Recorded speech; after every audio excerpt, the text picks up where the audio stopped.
Okay, hello everyone.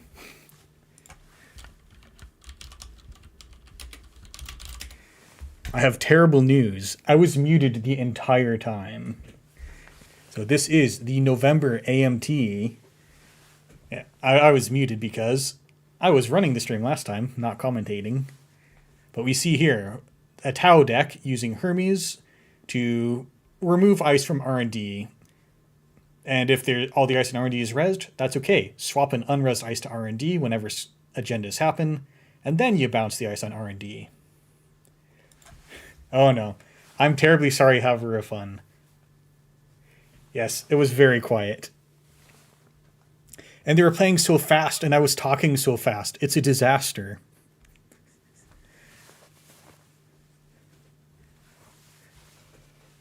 All right, a blisteringly fast game. Both players. This game finished in 13 minutes. I think we can reduce those round time limits. 40 minutes. I think we're giving them too much time. But this was a really fast game with Asa Group and fully operational.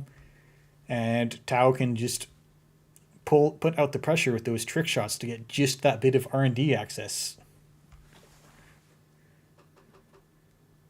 All right, let's see.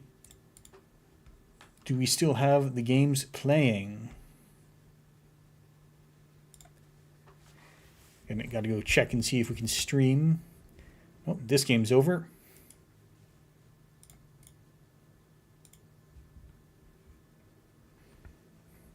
And this game is still in progress.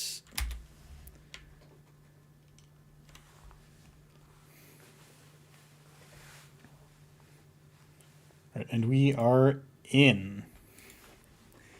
So here we come into this game. We're 15 minutes in. On one side of the table, we see Lat running Swift. This is one deck that people were arguing, is Swift or Anacam the better console to play in Lat? And we saw a lot of Lat in Worlds. And coming down, we see Ms. Bones, 12 credits to trash cards. This is a perfect time to get rid of Ms. Bones. You have so many expensive cards to get rid of. And a Rashida that you'd like to get rid of. We don't know what this ice is. I just came in here. Hello, Tradon. Disaster. That hasn't happened to me in years, but I started to stream and I was muted without realizing it. And with that Ms. Bones money, time to get rid of the cohort guidance program. Thank you, Turon, for the prime. Guidance program, also very powerful card in these Jinteki decks, where you're just setting up these surprises that come out of nowhere, and sometimes the surprise is just having more money, but also it's the free advancement counters. Right now, all of the Jinteki's board is known. By the way, this is personal evolution. Whenever an agenda is scored or stolen, do 1 net damage. So these decks are often very hostile and dangerous. Every card you touch in the deck could do you a lot of damage, and they could be setting up for some kind of combo kill.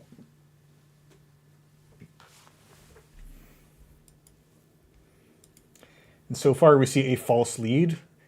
It's a very, very hostile card, and in the discard pile we see Bring Them Home, where you undraw 2 cards from the runner, with the possible of putting back a third one, along with a front company.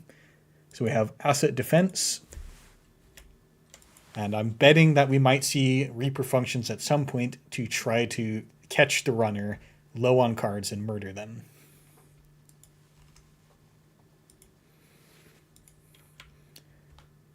But Kitsuragi looks like... I don't think the latest Loud deck I've seen is on Bladderwort, nor necessarily Bring Them Home, but there are plenty of options. No, not every personal evolution deck is Loud. And in Lat, I don't see any breakers yet. You don't necessarily need them until you want to go through this piece of ice. And Saisenton is exactly why you want to have some kind of killer available to you. Because Saisenton will just flatline the runner. It's 3 net damage, plus possibly 3 more net damage.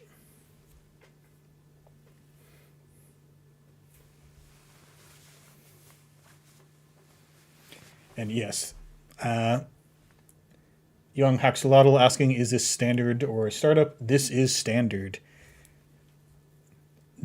Starting next month in December, though, that is going to be the off meta month. So there will be a lot of different formats, challenge formats, such as there will be one tournament that is a make your own startup format where you pick a whole cycle and a pack and you combine them to make a possible startup that never existed. Like you might combine the Ashes cycle with RWR. And then there are several other formats that I don't remember right now. I think there's about 5 or 7 events. All right. RLXO thinking. I think you probably have to get a killer down because with 3 cards in hand, it's very likely the corp can guess one of the card types and just do enough damage to flatline you. The question might be, perhaps there's multiple options for a killer, or perhaps the option that you do have isn't very good. For example, if you have Echelon, that might be, are we going to just take the damage? I guess we have Stone Ship Chart Room. So very unlikely that you just flatline. Okay, we want the Parisha, we want the asset tech because Ms. Bones will run out quickly. And we're just going to take all the damage. So that's exciting. On Saisentan, when the runner encounters it, you name a card type. And it's not as hard as you might think. You just name event, because runner decks all have 20 events these days. You'll probably get two extra damage. So what did we hit? Name event, do a net damage trash a Sure Gamble, and then do an additional damage hitting Revolver, then Telework Contract, and Gauss. So only 1 bonus damage from hitting that Sure Gamble. And it is a Sting, so right behind the Saisentan fire for 4 net damage, you take a Sting, and you take 1 from the Agenda, and 1 from Personal Evolution. So now you're at just 1 card in hand, and right about now is a fantastic time to have a Dr. Nuka. Or pop the Dr. Nuka, get up in hand size, because if you can just keep drawing, you are probably safe from Jinteki. And right now, between the Parisha credits and the Ms. Bones credits, you can probably control the board very effectively for a while. And the likely pivot is probably to start putting everything onto the table behind the Saisentan, because the runner did not fetch a Sentry Breaker. So now, we saw 2 Stone Ship Chart Rooms and 4 cards going through the Saisentan safely, but you can't do that repeatedly.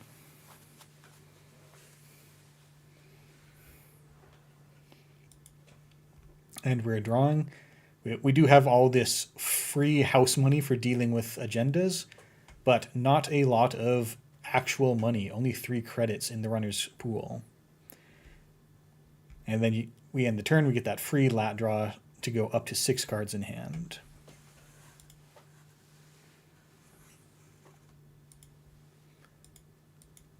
Now the corporation, there's a Reaper function.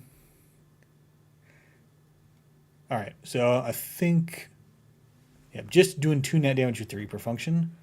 What are we up to? Now that does get you a very good hit. Deep Dive, that's one of the very few safe ways you have relative to all the egg runs you have to make, but looking at 8 cards can make it really easy to get over the finish line, because if you have 4 points, you might have to take a lot more net damage to get to that 7, or you just hope to find the Fuji asset retrieval. We see 2 new remotes coming down. Undo that 1 remote. Yeah, putting one of them behind the Saisentan, make the runner find a solution or just take a whole lot of net damage to see what's going on here. And a new remote. So one very important asset you have when you're Personal Evolution in this kind of deck is unknown stuff in servers. All right, there's the front company. This says you can't run a remote on your first click. First, you have to run a central server, which can be scary. Right now, there's no ice. Sometimes, if there's ice on every central, this becomes really difficult to deal with. Right now, this looks like it'll just cost the runner a click. But sometimes, clicks are really important. If right now the corporation is setting up a threat that will, or hypothetically, will be able to flatline the runner, this is taking one click away from this turn to deal with it, and possibly making you run into net damage in centrals.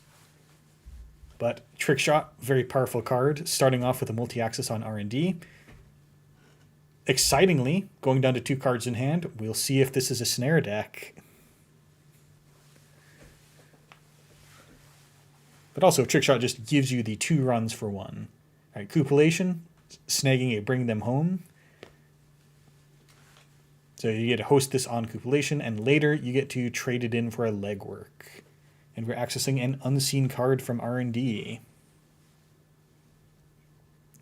And we got to use the one of the Trick Shot credits in order to pay to host on Cupulation. And stealing a Fuji asset retrieval, I think that's a problem. Yeah, you went down to 2 cards in hand, you take 2 damage from the asset retrieval, and then 1 damage from the personal evolution.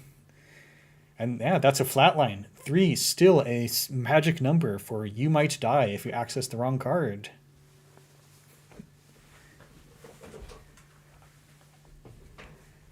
All right, good game. And that is historically been the danger of... That has been the danger of multi-accessing against Jinteki. Even if it's just 2 cards, one of them might get you. All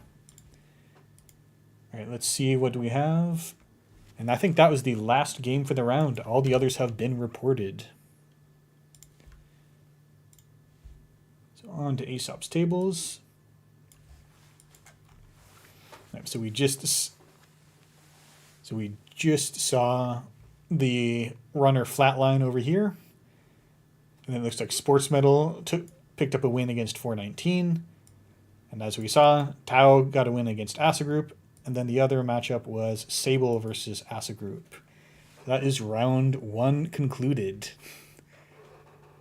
Oofa Doofa says Philip, and yes, I'm going to bet that's what 419 is up to.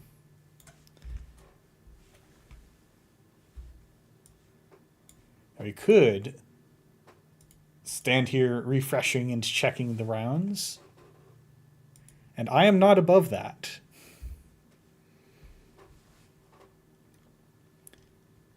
In the meantime, let me...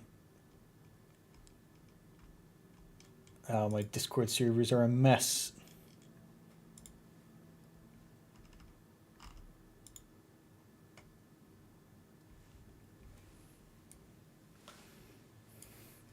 All right, we are negotiating. If we can, so we're 20 minutes early, and with such a small number of players, we are at 8 players.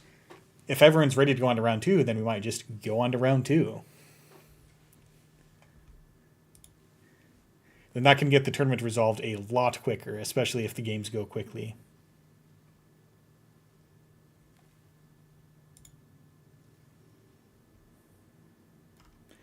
All right, that is everyone. Thumbs up. We are going to start round 2 shortly.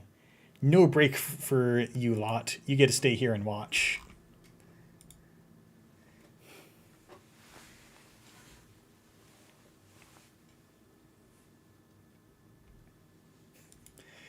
And Droid saying, no Icy Hot around. Doesn't look like it.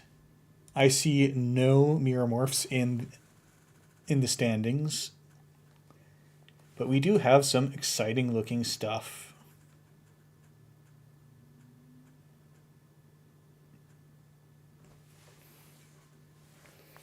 Now, there's some fun stuff on the other side of these matchups.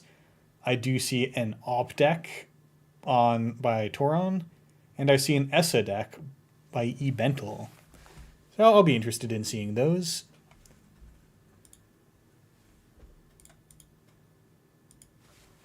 All right, the games are up. Ooh, and an outfit deck. Oh, this looks like a very fun matchup. Let's check.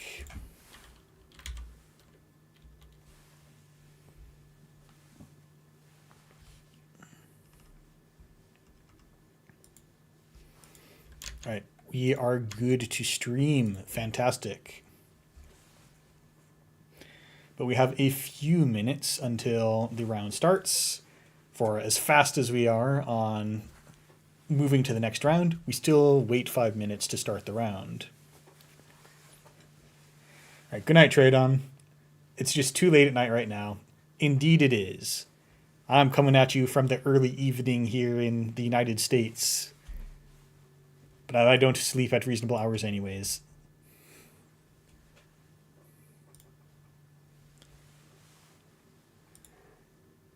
And here, wait a minute.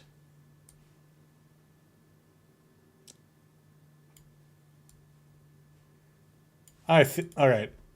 This doesn't match the. This doesn't match what I see on the. What I see on Aesop's tables. Ah, yes, that would explain it. Click the wrong deck.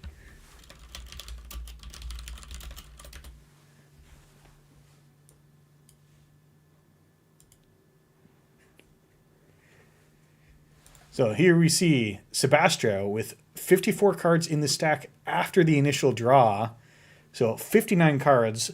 I heard rumors of a large Seb deck out there.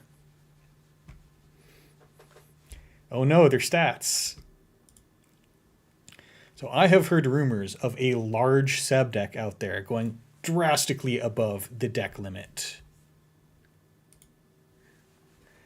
And the authors have compared it to the second coming of Mulch, or possibly the third or fourth by this point.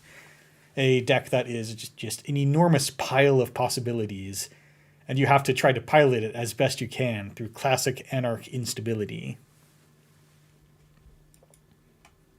And they think it might be the best and most difficult to pilot deck in existence. But that's not what we're here to see. We see here still a large Anarch deck. This is 4 to 6 cards in the stack after the initial draw. This is a 51 card ESA. There has been a 52 card pickup ESA that did well at a tournament somewhere. And often we see some modern builds after the unbanning of Lamb, where they will say the rig is Lamb, Begemote, and maybe a Palongi. And that'll get you through any server very cheaply. Because when you're on a Ghost Tongue event kind of build, it's actually very low on budget. You don't have a lot of money. So if you can get through anything for 1 credit or possibly 3 credits, that's pretty good savings.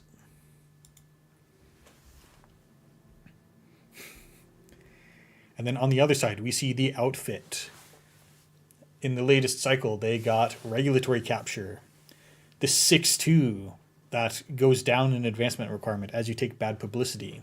So I think we see one conventional outfit build is you build towards taking as much bad pub as possible, and then your regulatory captures go down to 2/2 agendas, and you just fast advance them out. People are not playing Clot. It's a very bad deal these days. So if no one's playing Clot, the outfit reigns supreme, or at least pretty good.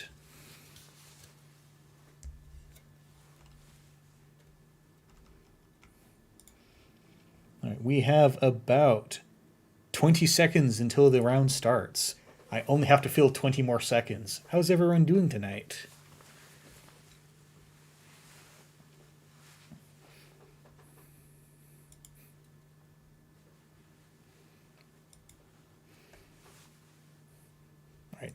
Brilliant. Excellent to hear.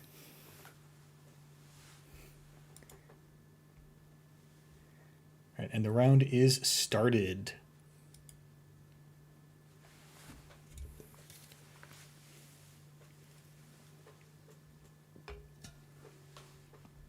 And too big to fail. The very, very powerful card FFG printed to go along with the outfit. You don't usually see it outside of the outfit. I'm waiting to see someone play Too Big to Fail outside of the outfit, but right now it's just 10 credits in the outfit, and you get towards your bad publicity quota for the regulatory capture. Then moving right along, we see the moshing, tossing a bunch of cards, an Ashen Epilogue going away. This doesn't look like something that you're going to want to play. And we see the Marrow getting installed. And that Sabotage 2 cards from the top, and then check archives immediately. Get a regulatory capture. This is... All right, so we learned a lot about the deck. So obviously we're on the regulatory capture, but we also see Big Deal, which is kind of a big deal. That's in archives now, and I'm sure it'll get spun back in. All right, and we see Ghost Tongue and Bayou Bands running archives. So once again, checking what came off the top of the deck, which is just Treeline and Gov Sub. And this ESA deck has gotten the 3 main pieces. What? Whoa. All right.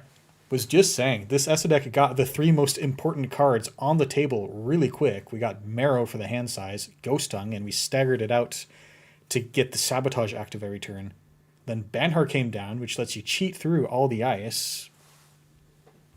However, the outfit played under the bus. You trash your connection and take a bad publicity. You go up in credits and you get rid of the really strong card, Banhar.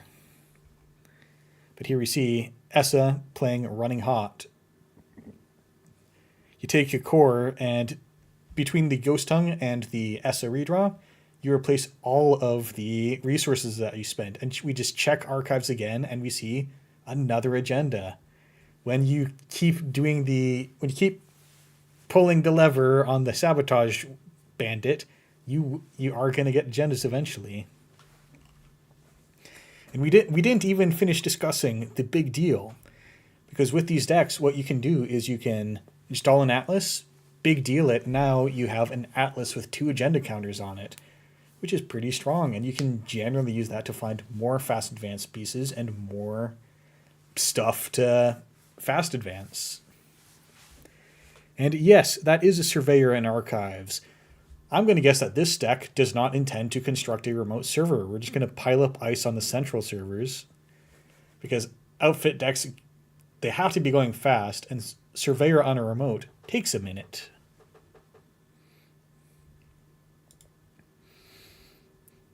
All right, you see Labor Rights hitting a Steel Skin, and so we get to keep drawing. And then we shuffle Ashen Epilogue back into the deck, planning to go a little bit longer, and another Banhar coming down. And then Running Hot. Losing a Chastushka might be a bit hard to land it, but 1 card from HQ, 1 card from the top of R&D. Playing it safer, we lost a Hedge Fund and a Valentau from that. And then just check archives again. We're not going to let anything slip through archives. Looks like the runner is going to check every time we see cards come out of R&D.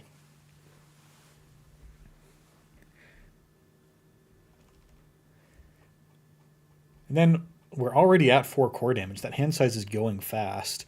2nd ice on R&D. So we're trying to just make it unfeasible to run the centrals that have agendas in them. So the outfit can produce some scary ice like Trebuchet. But ESA just has this way to whittle cards out of the central servers and then just check archives.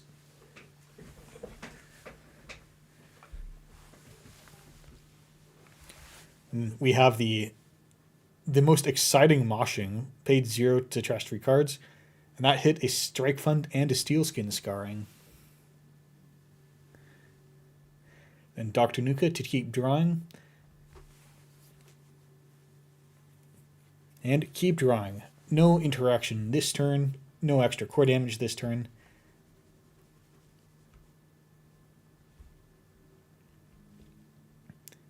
Alright. We see the corporation expending a tree line to put advancements on something.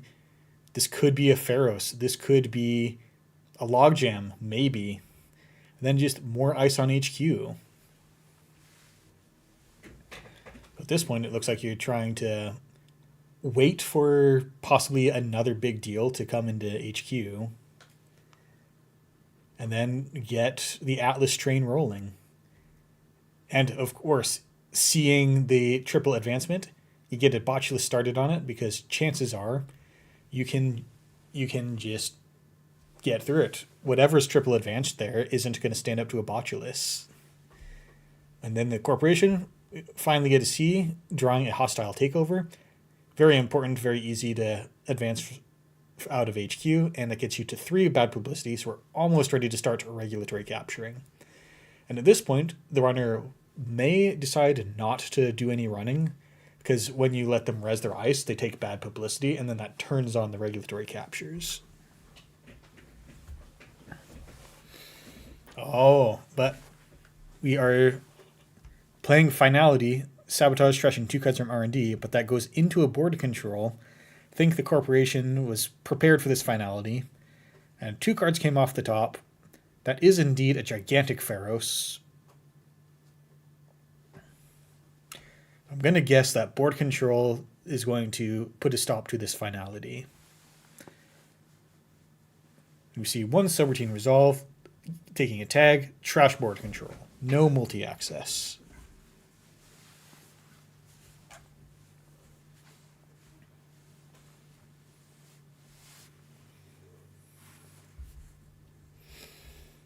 Clear tag, Banhar still a good card. It'll still let you into R&D.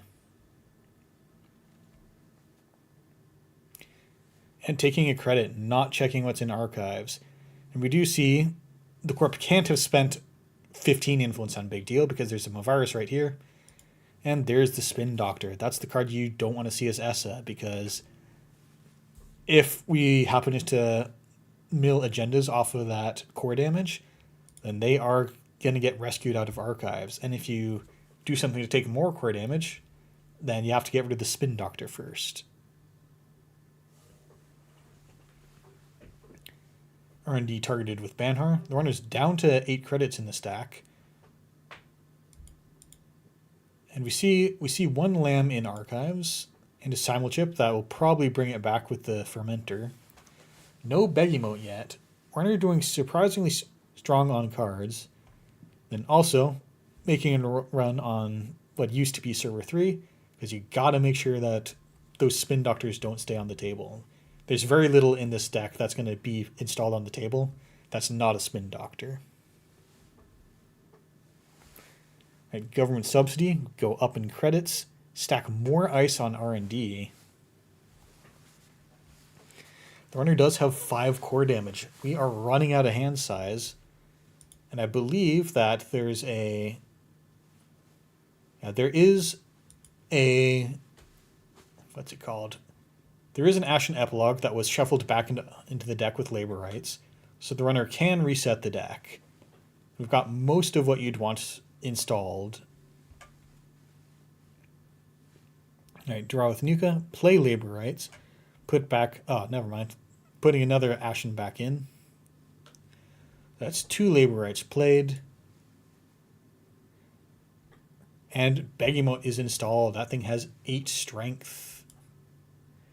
Trashing Fermenter, putting a Lamb down. We have the combo now.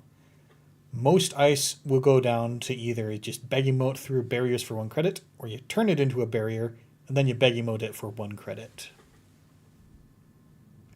And now that these have hit the table, you are ready to Ashen Epilogue, and you don't risk having one of these programs removed from the game.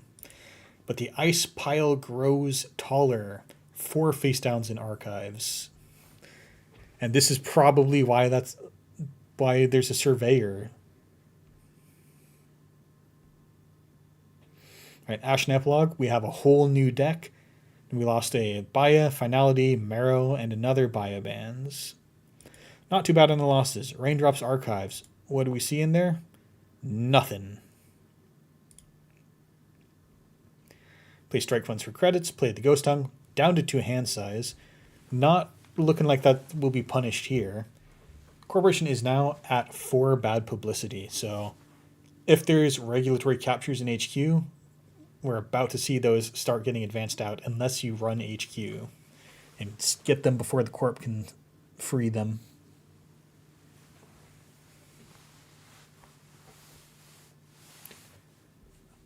Another simulchip coming down. We played the price. Ooh, hits Chestushka, Banhar, Laborist, Raindrops. Full miss on the price. That's unfortunate. It just milled 4 cards. But we are going to Running Hot, get a whole bunch of clicks. Take another core. And Not Again chooses to take 2 off the top of R&D. That sounds like HQ has important stuff in it.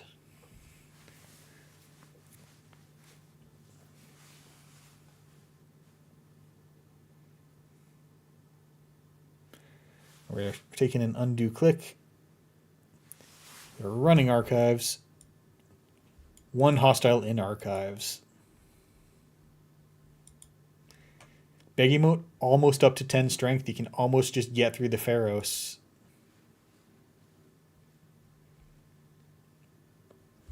And there goes the regulatory capture. It is a race. Now the runner's got to do something. There's 1 regulatory capture got stolen before the corp could have it. There's 1 left in the game. The runner is on 5 agenda points, and we are raindropsing into HQ. All right, 4 for the border control. 1 to get through it on Begemote when you have bad publicity. Pretty good deal. Rhyme, lose 1 of your bad publicity credits.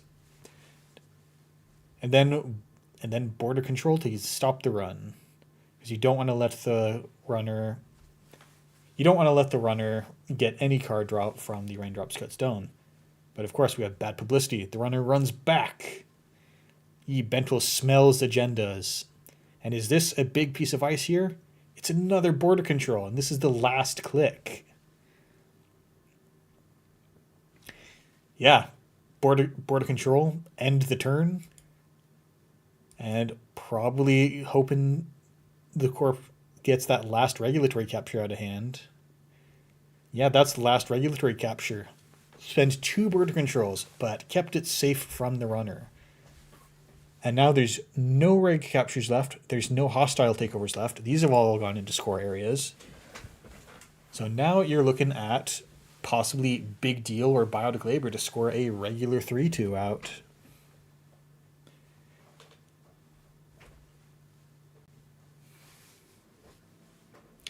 Now the runner has 1 hand size, so whenever you draw cards, you end up having to just discard them.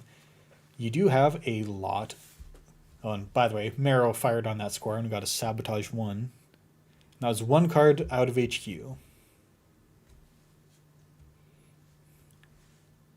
Not choosing to res, we do see that the Banhar is pointed at R&D.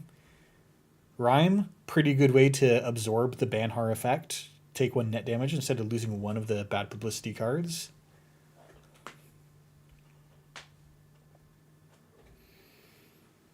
And then Trebuchet. So, yeah, you pay with Lamb to make it a barrier, and then you pay 1 credit to go through. And paying to break the... Yeah, because you are 1 strength short on the Lamb, so you have to pay real credits to get through it. And pays 3 to trash a Big Deal from R&D. That's one of the cards the corp wants to see. And I think that is... No, okay, 1 Big Deal looks like it got shuffled back.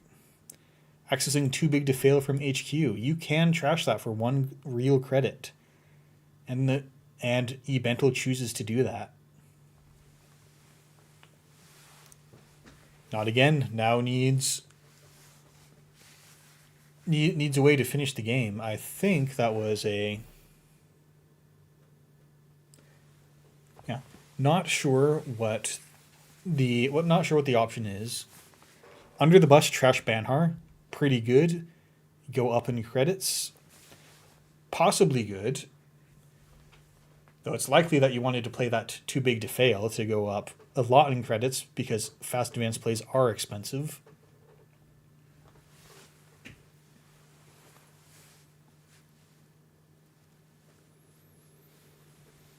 draw 3 cards, and then mosh them away. So Ghost Tongue, Dirty Laundry, moshing. Then discard a Fermenter. So going down on cards.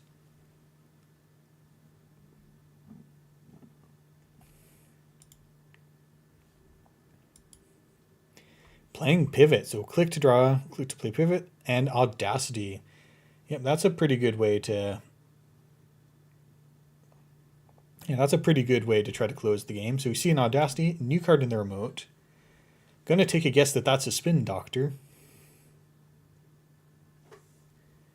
And it's possible that there might be game-winning points in archives that the Spin Doctor needed to...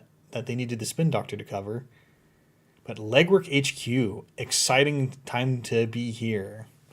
We just saw the runner put an Audacity in HQ, and if the corp ends up resolving that, you just win because you scored something. But there's the Above the Law that was chilling in HQ. So Legwork, very powerful include in these ESA decks because the corporations just throws out their non-agendas over time and they slowly become flooded.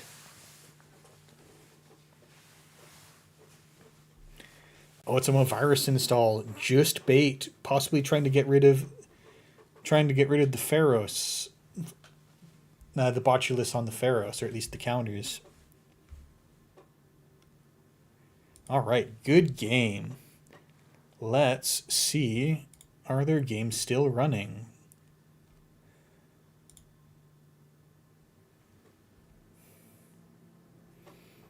Alright, come on, Jinteki. Oh boy, this is a game.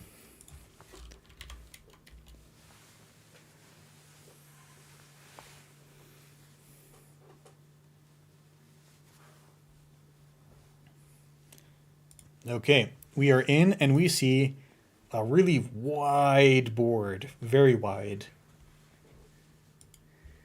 So in the top corner, we have OF 1515 playing Arisana. Not much of a board here. Aesop's Pawn Shop possibly selling off a lot of the board. In the bin, we see a Deep Dive, 2 Degree Mills in the score area. So paid a precious price to steal those, as well as a Flux Capacitor, some Unity, Cupulation, and some things that are possibly intended to be sold to Aesop's.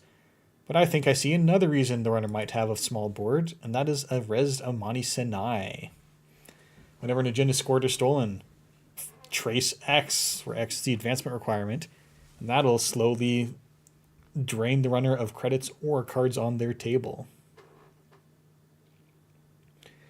And this looks like a asset spam kind of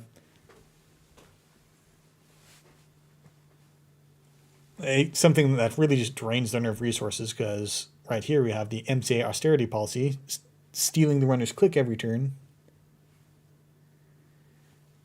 And the runner starting to turn with 1 credit, nothing to Aesop's. So we're just clicking for credits. We're going to click for 4 credits. We have the 4 credit turn. Discarding Pisha Shao. Neon Pet has a federal fundraising rolling, down to 14 cards in R&D, but this is about where you're looking to this is about where you're probably looking to find one final way to close the game. The runner does, for all the clear board state setback they took to steal these Degree Mills, you do have 6 points now. So anything on the table that you touch, any single agenda you find, wins the game. And the runner and the corporation has to walk on eggshells around that, while also having to try to find 3 points to score. And you can't really attrition the runner out on giving them a 1-pointer to secure 3 points elsewhere. Aesop's trashing the Stone Ship chart room. Just click for 3 credits. Better than the click for 1 credits that happened last turn. And we draw a card. So now as the runner, you need to find just 1 point somewhere. Wheels, fantastic card to see. Possibly a little late. And now the corporation has 2 Bladderworts. Not enough cards to res to get below the Bladderwort threshold, so we can't start hitting the runner for net damage. But Neon Pet looking to have a good income, a lot of stuff to get rid of. And Hannah is great to check cards, but doesn't help you trash them. And now MCA austerity policy, all the way up to 3 counters.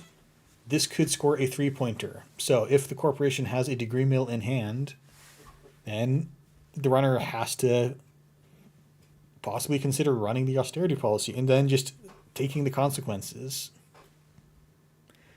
Trick shot, good card though. You get to take a chance at 2 cards in R&D. That is a ping, and I don't see a way to break ping.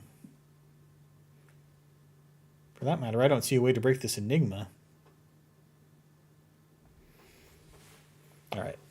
Giving the runner a tag on the ping res and taking the 2 credit refund on Reality Plus. Okay, this is Arisana. Of course there's a way to break anything. You just install a card with Arisana. But we are going to fire the subroutines on ping. Probably saving the trick shot credits to go trash an asset. MCA seems like a good candidate to trash, or we check the new card.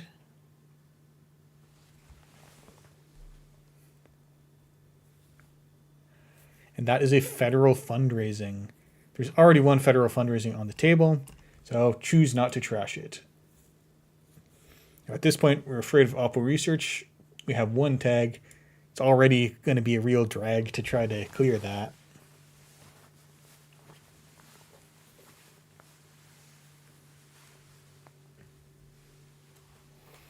And Baya Bands. We can get rid of the tag. We can trash something. Baya Bands is a really good card, but if you're low on money, it doesn't help you go up on money. Cool. We are just checking. Ooh. B1001. Surprise. Jump scare on the table. You're coming in to check this server 13, but the corporation removes a tag to end the run. So whatever server 13 is, it was worth sparing the runner the economic hardship of clearing that tag. But also you bricked the Baya Bands, so you were going to get the tag removed anyways, most likely.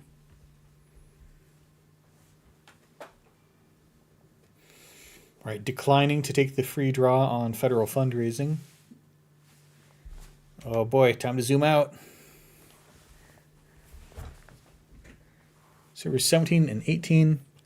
And we start advancing the Vladisibirsk City Grid over in server 1. We have an MCA austerity policy fully loaded.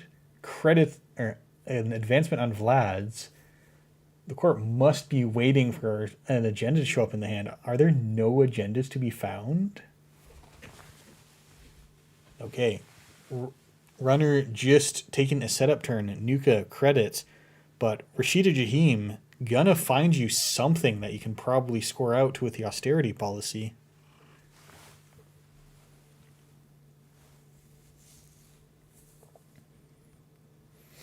Rearrange with federal fundraising, and then mandatory draw, so the corporation knows what the top 2 cards are. You can use federal fundraising to bury agendas, but if there's a crypto crash somewhere, you don't need it, or you don't need to be concerned about the next turn. And we see pop the MCA for clicks, install a card, start advancing it. And with an already loaded MCA austerity policy, it should be very possible to threaten enough. And asking for the action in case there's a clot. And there is the 3rd degree mill. These NBN or these R plus decks are often playing the full 3 degree mills because they have to make up for the fact that they're playing 1-pointers. Also, we didn't comment on it, but by the time we got to this game, there were 2 AR enhanced securities in the corpse score area, which I did miss, but boy, that will make you lose so many resources if you try to fight through the tags on trashing stuff.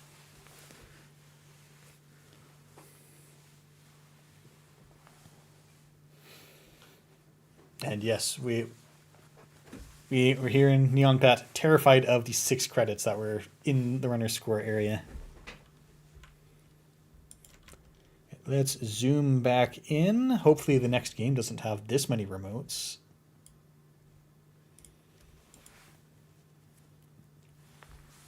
And if we take a look at ASOPs,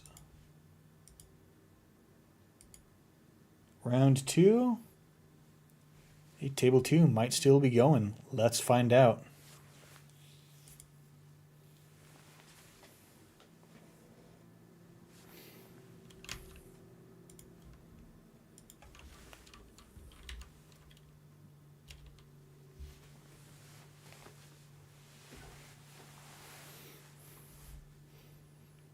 All right, we are in. We're about 30 minutes into this game, and we see the tools for a long game. DJ Fenris hosting Steve Cambridge.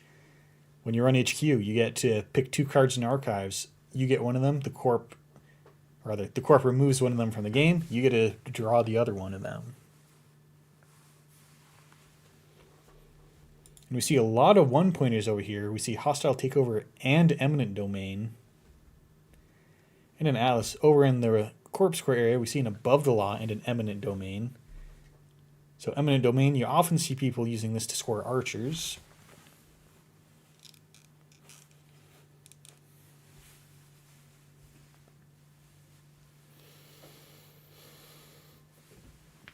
We have a Ms. Bones here. And very excitingly, a remote with at least 1 upgrade in it. I like Clown Car upgrade OB. And trashing the Cupulation to play Stargate. So we've got a Boomerang on that Stargate. We got Leeches. We got Amakua.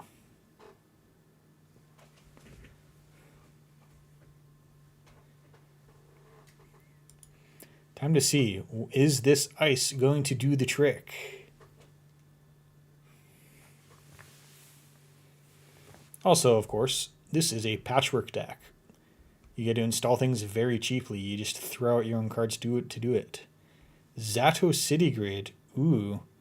Razzing an Archer and forfeiting an Eminent Domain. Going down to 2 points, but now we have an Archer.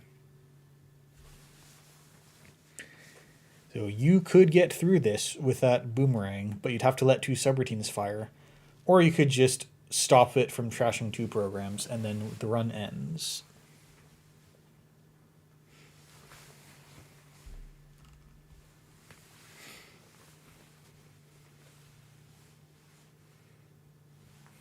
Yeah.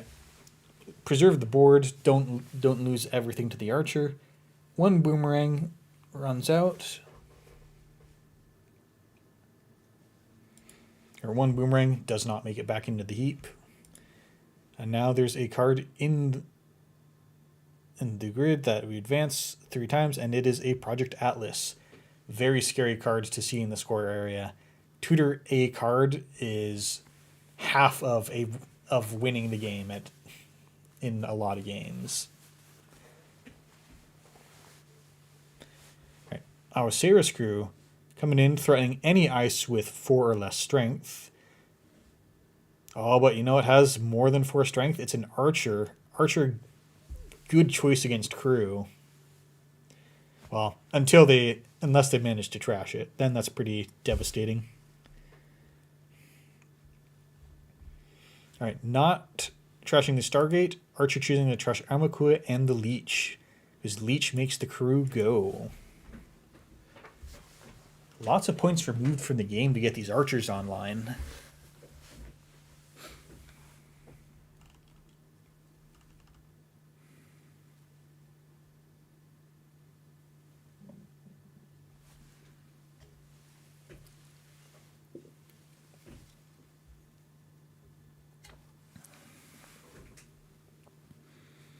All right, we extract the Zato. There are many options. A Thimble Rig coming into R&D. This could play around a... Well, Thimble Rig has value just in that you can rearrange the ice. For example, if you need an Archer on the remote for a turn to try to score, you can do that. But also, not seeing solutions to this remote at the moment. So a new card and a new advancement counter. So perhaps we're getting another Project Atlas with another counter in here.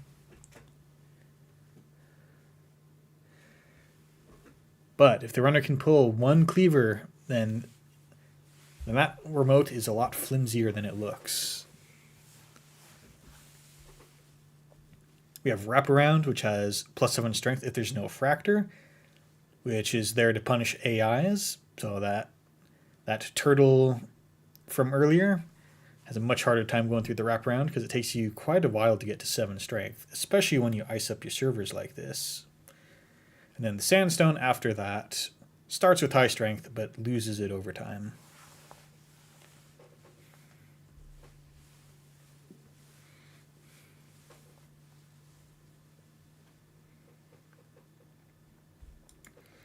But you know what will get through an Archer? 3 Awasaurus crews.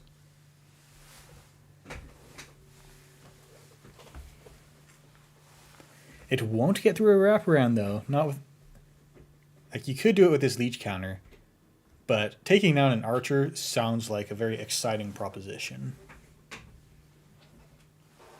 So we're going to give that -6 strength, 1 tag from each crew, and then just trash it. Encounter Tithe.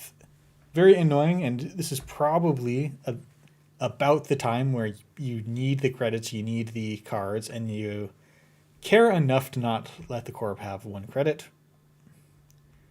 Okay. Undo click. Dirty Laundry through. But aren't you going to take a damage from the Tithe?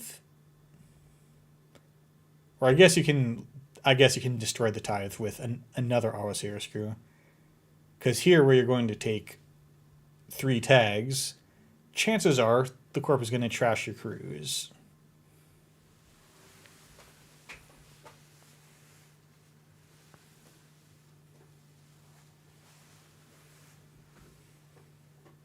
Right, all the ice on HQ disappearing. And good time to have Steve, because the corporation is probably going to be busy finishing that agenda in the remote. Find the hostile in HQ. No more, well, okay, 2 hostiles out of the game.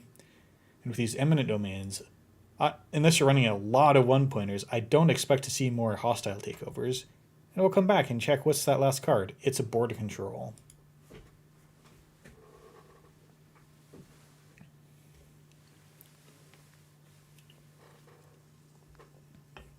Yep, trash crew, install the very likely border control on HQ. You got to shut off the Steve value.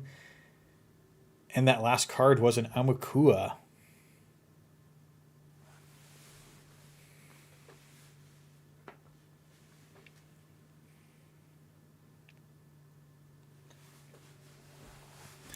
And gonna ask the Corp to res the border control. Not resing the border control today. Tucana in HQ. That's a scary card. The Corp has a lot of agendas to go. But you get Armakua counters if you don't trash it.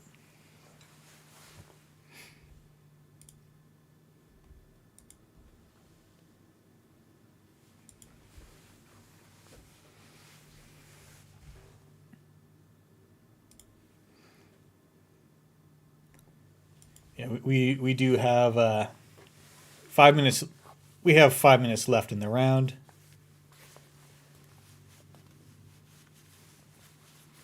All right, and the runner concedes. We may have no answers left for this remote.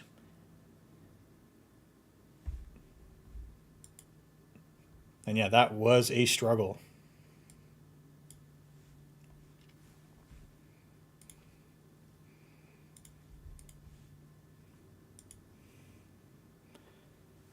And that is round 2. All the results are in.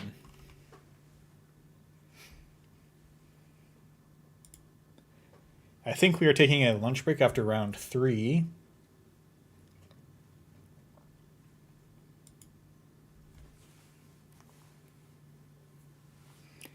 But looking at the standings so far, okay, we don't. Round 2 is not incorporated into this yet.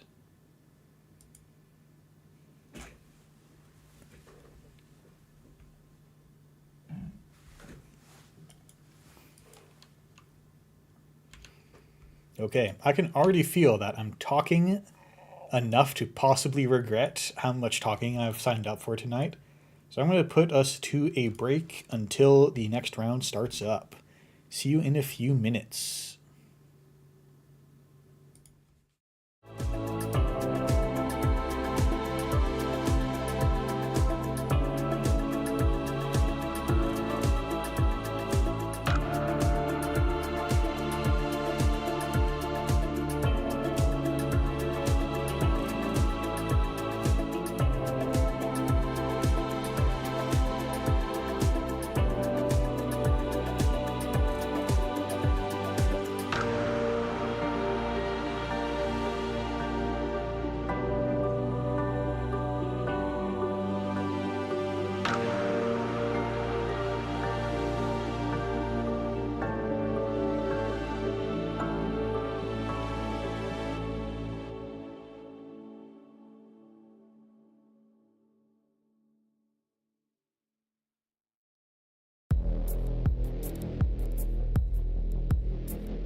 Good evening, Netrunners, or morning for everyone in the APAC time zone. We are back starting round 3.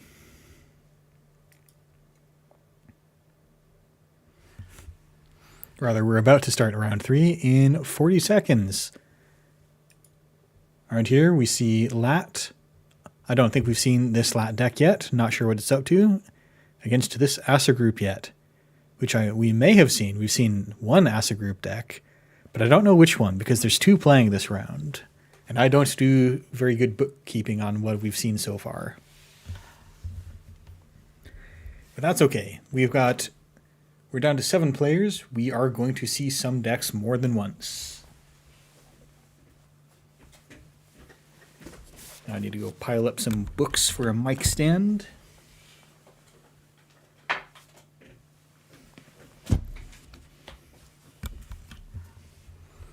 All right. And that's us ready to go on the game.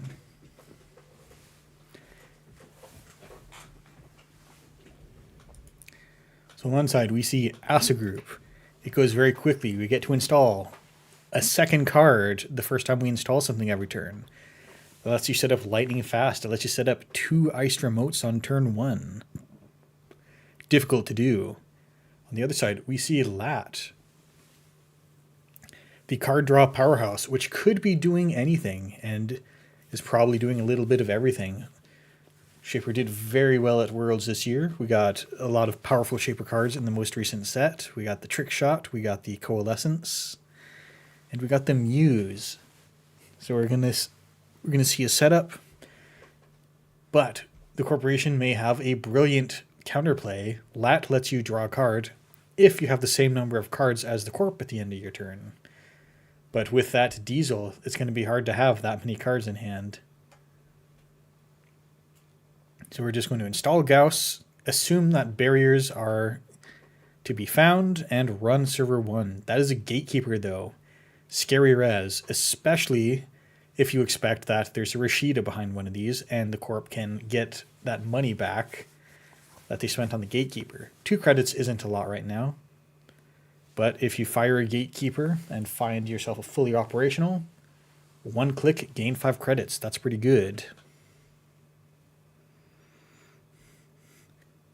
Okay, and the gatekeeper drawing 3 cards actually sent the corp up enough in cards to give the Lat draw. So, unexpected windfall. Interesting question on, would you decline 1 card draw on the gatekeeper to prevent this? We also get a Nico campaign started, so we get a little bit of money back. Of course, the Rashida paid out. New remote popping up. And then refill that first remote. And this is where you were probably really hoping to have drawn fully operational, because that would be disgusting. But no fully operational. We're here on a average amount of credits.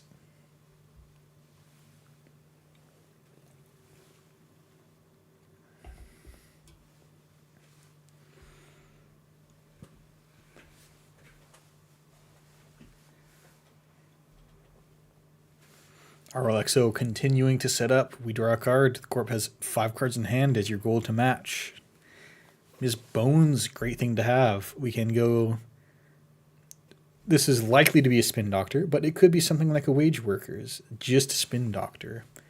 Not much to shuffle back, though. Great time to get rid of Spin Doctor, or force them to shuffle 1 Rashida. But no, we'll let the runner trash it.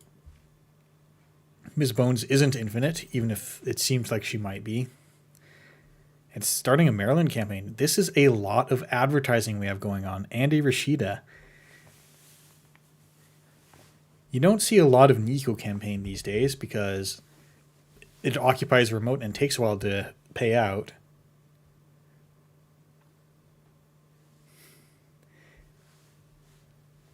So, new cards coming into the remote.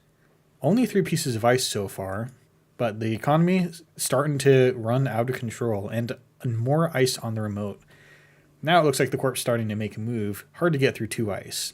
And you ice HQ because by this point you've probably drawn some agendas.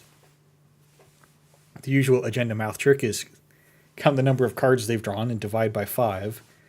So 19 cards in, we're betting there's 4 agendas somewhere.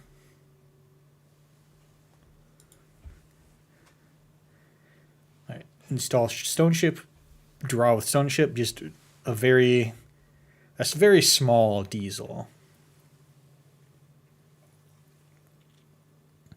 But I think we can expect the corporation to make some kind of play next turn.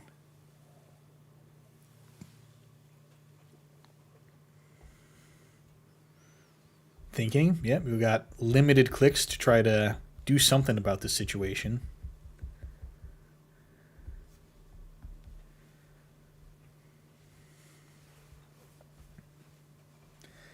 This is the power of Acid Group. We've been hitting the double installs for... Have we gotten them every turn this game? Possibly not, but we've gotten a lot of Acid double installs. So we have the Corp here with about 10 installs out of in only 5 turns. We've been going quick. So runner draws with Nuka, and now you're up at 8 cards in hand. Gonna have to throw something out. So it looks like they're not quite getting the setup they want. You probably want a trick shot and maybe an SMC to make some kind of power play.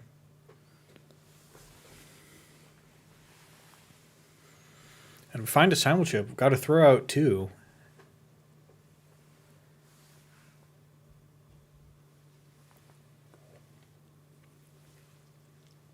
And we discard Oiler and Telework. So this deck is running both of the better on their turn you install it breakers. Oiler is really good. It makes breaking totally free.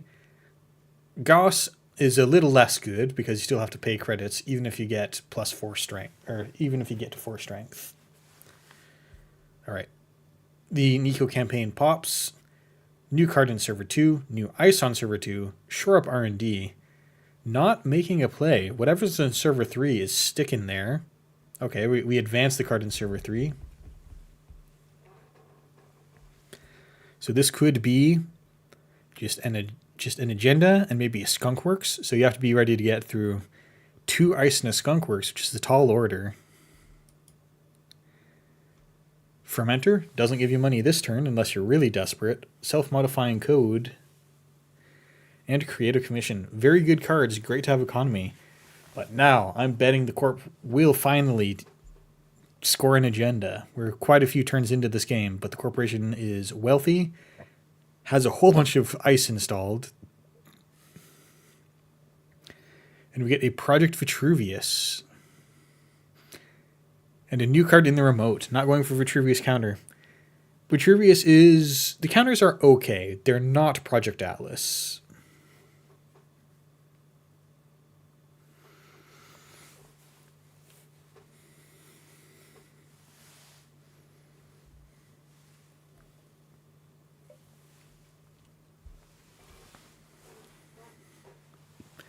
There's the trick shot.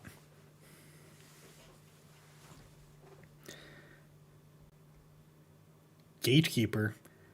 That'll be a pretty decent time to pull out that Oiler. Notably, Gatekeeper on the turn that you res it does actually tax Oiler pretty nicely. That'll still cost you 4 credits to get up to strength. So you only save 2 credits paying through it with Oiler if that's what you choose to do.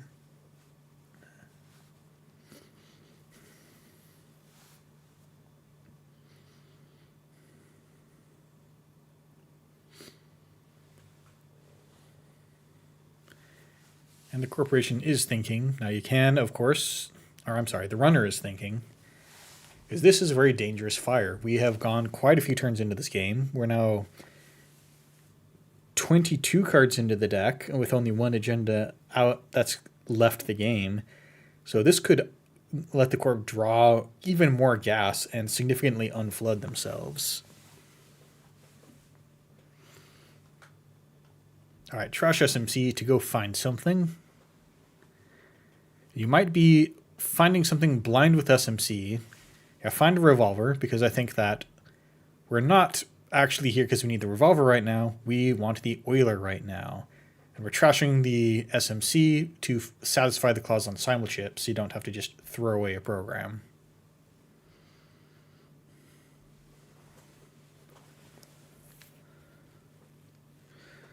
So 4 real credits get you into R&D. You get 2 free credits. You look at 2 cards, and you get an off-world office. Great to have.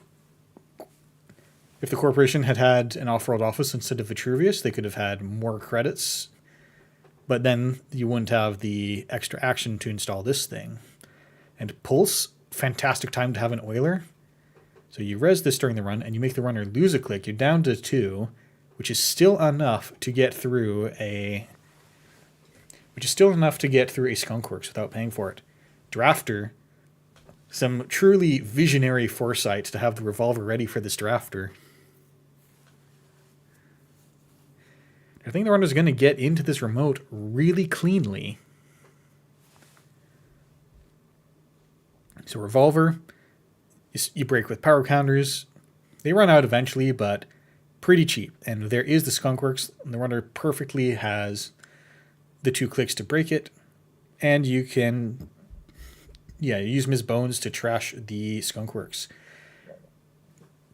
And we see an interesting agenda. We see Stegodon, the bane of players because it makes you do math.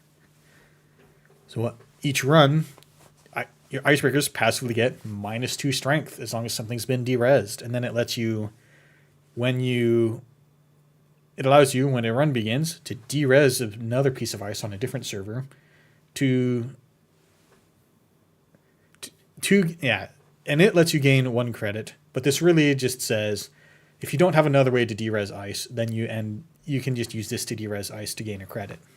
And then this makes the math go all weird and difficult, and it slows the game way down.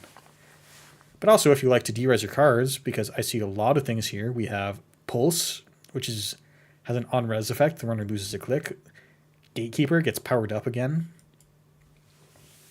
It's hard to produce the credits to keep this going, but the res effects are pretty strong to use again. All right, the corporation installed 3 new cards plus an ASA group install over here. We're overclocking into HQ. And we're swift overclocking. All right, only got to spend 1 credit to get into there. The corp has 1 card in hand, no swap. Oh, no, wait. Okay, they do swap. So we're about to see the classic access the tattoo boil that you just saw the corp swap back into hand. What were the odds, eh? So that feels bad to have just helped the corp run their economy a little bit there. But looks like this might be a deep dive turn. So we're going into this gatekeeper that's already spent. Only have to pay 2, so that horrible 2 for 2 on the Oiler, not punishing you. See a Stegodon on top. That's exciting. What if there's more stuff in archives? Chances are there's no stuff in archives for you because one of these has to be a spin doctor by now. All right, we see an Audacity in archives and a Nico campaign. And then we're going to... I'll eat my hat if this isn't a deep dive. Ah! You can't do this to me. That was not a deep dive. But deep dive with only 1 click left, you might not... Okay, I forgot. The runner doesn't have enough credits to play deep dive.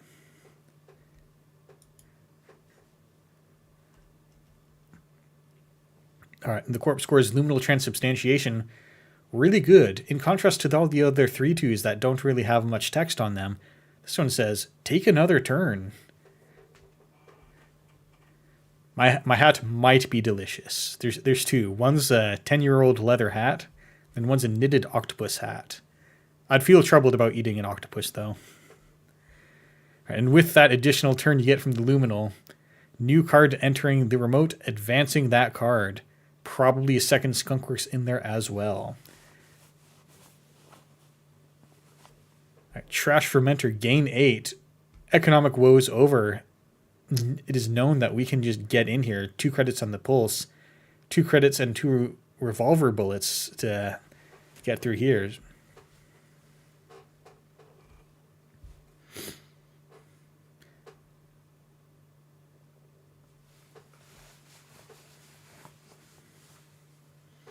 Skunkworks, but we have the 2 clicks. Now, pretty good deal. Ooh, Aikawa. Perfection. Can't afford to steal the Aikawa. Because you spent those two clicks on the Skunkworks, and you had to spend the 1 click on the Fermenter. So that is the game-winning Aikawa for both players there. They're both at 4 points. The corporation,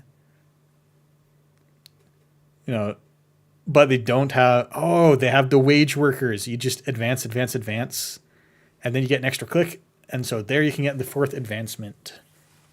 Good game.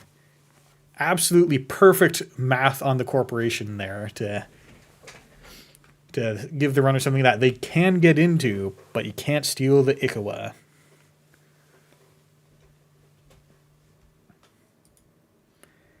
All right, let's see what games are running here.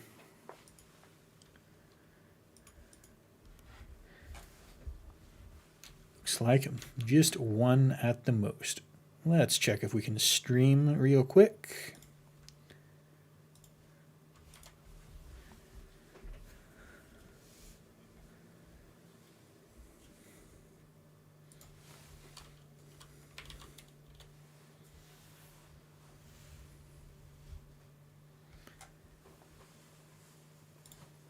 All right, we are good to stream. We are coming into this game. We are 15 minutes into the round.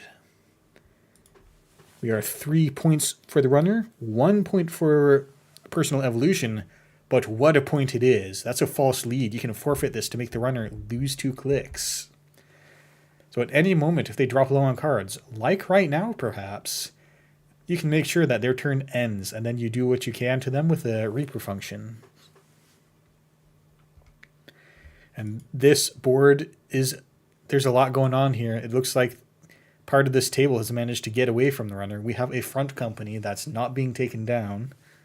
Even with Parisha, we have Cohort Guidance Program, and that'll let you just shape your hand, discard and draw, gain money. And if any of these are agendas, it'll let you score them out.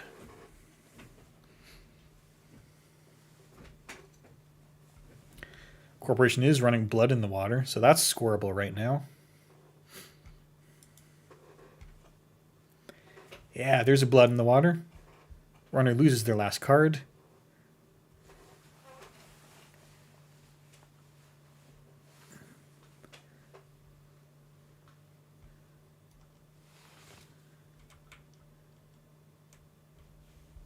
But unfortunately, it looks like no kill is forthcoming. Powers That Be installs a Rashida in the new remote. Very threatening thing to have go on.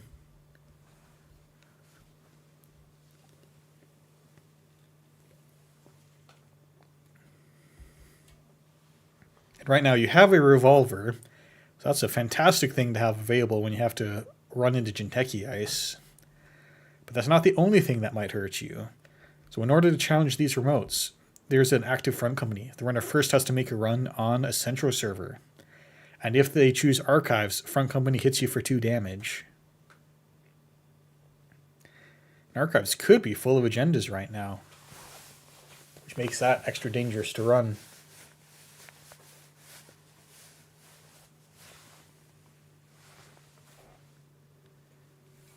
All right, but we do have excellent things to try to challenge this board.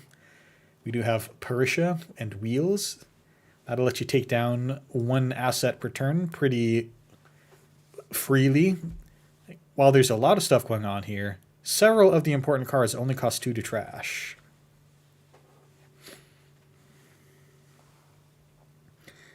First click, run HQ. No cards in hand. We could die to an enemy. We could die to accessing an agenda. There is a stone chip chart room, so... Yeah, jack out before running the agenda. Run the Rashida. Get rid of it. So you only spend the Wheels ability and the Parisha. You run Cohort. Take that down.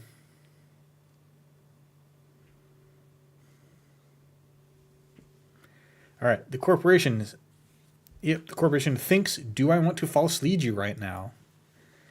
And the answer is no. It's not guaranteed that you can pull some kind of agenda score to kill them. Now the runner draw.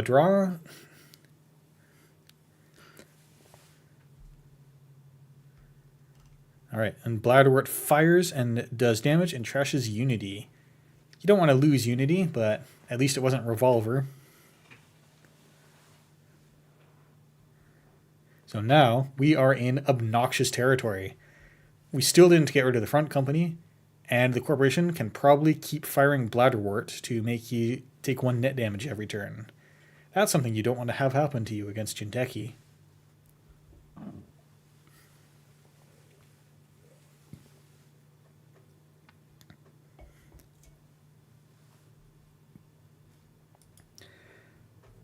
Asking once again, are you going to false lead me? So that's the awkward part about false lead.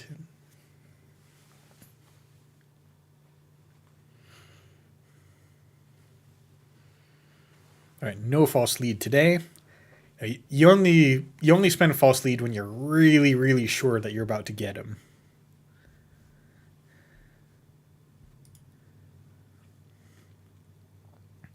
Right now, the corporation's board is kind of running away. Bladderwort continuing to take cards out of the hand, unless the runner right now does a run central, run the Bladderwort. And if you do that, then you haven't gotten rid of the front company.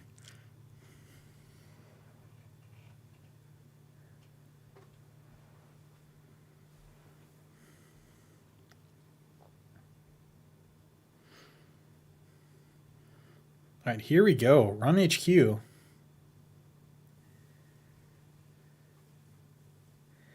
That is a Diviner from System Gateway.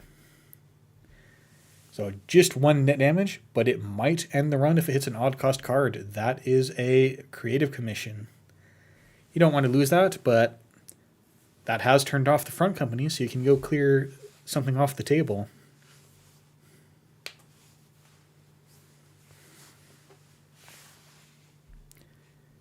Diviner has fascinating value. Sometimes it's the perfect card to put into a low-to-the-ground PE deck like this. And we are getting rid of the Parisha, or I'm sorry, we're getting rid of the Bladderwort here. We're done taking net damage. However, we pay 1 credit to res Bladderwort, and hey, we're back. We're doing net damage again, and we trash a Flux Capacitor. So that charges when you pass the ice. Or no, it's when you break a subroutine on it. So right now, looks like all that can do is charge up the Revolver, but you'll need more Revolver counters. New Remote 18 coming down. We still have a front company and a Bladderwort ticking away. Very annoying. Drawing cards. Probably going to ask if the court wants to false lead you. And you probably don't at this point, so might be making a run on a central again to try to clear out some of the stuff over here. It's an Anemone. That's scary. 2 cards going away. Trash DJ and Simulchip. Those are tough things to lose. DJ is a huge ongoing source of cards, and right here as we sit with 7 cards left, it's pretty bad. Okay, not able to use the Revolver. That only has 1 strength, so 2 credits not available to boost that. You pass the Anemone, and then we have the exciting Jinteki question. Do you access?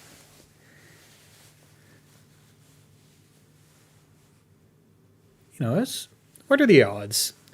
You'd have to hit a Fuji or Sting to die.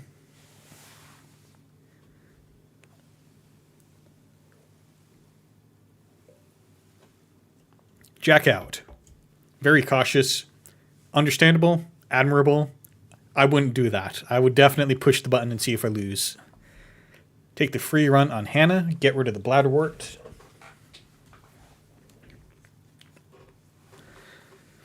But the front company is still up, and we do have the annoying...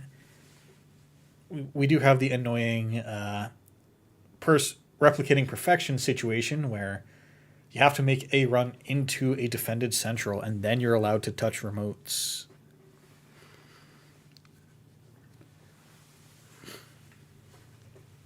The Corporation did have a spin doctor, probably to make sure that the runner can't get a card draw from lat. I'm sorry, this is Arizona. There's no lat card draw.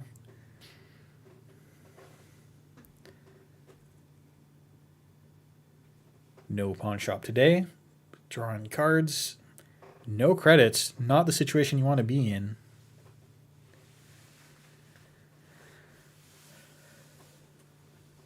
Now we are 3-3, but the runner has a very, very dire card situation. We got few cards, 1 credit, and we have to try to make sure the corporation doesn't get away with anything.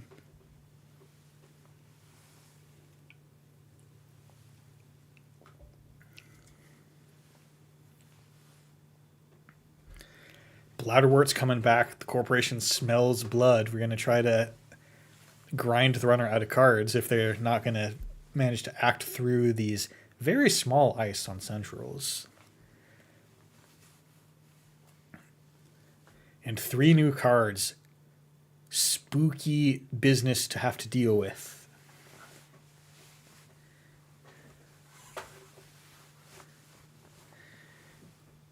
Back in the day, all the old decks would play 1 Levy AR Lab access to just get a free reshuffle of the deck until it got restricted. But this is right where you'd love to say it, to just have 1 to be able to not be out of cards right now. But the tempo is in the Corp's favor right now. Run the Anemone, fire. You're kind of safe right now. Use a stone chip, whatever. See 1 card. And it's a sting. Ow. It's not powered up right now, but you do lose 2 cards, and if one of these is a sting, and the corporation gets to score it, then this is a significant amount of milling, and we're finally getting rid of the front company.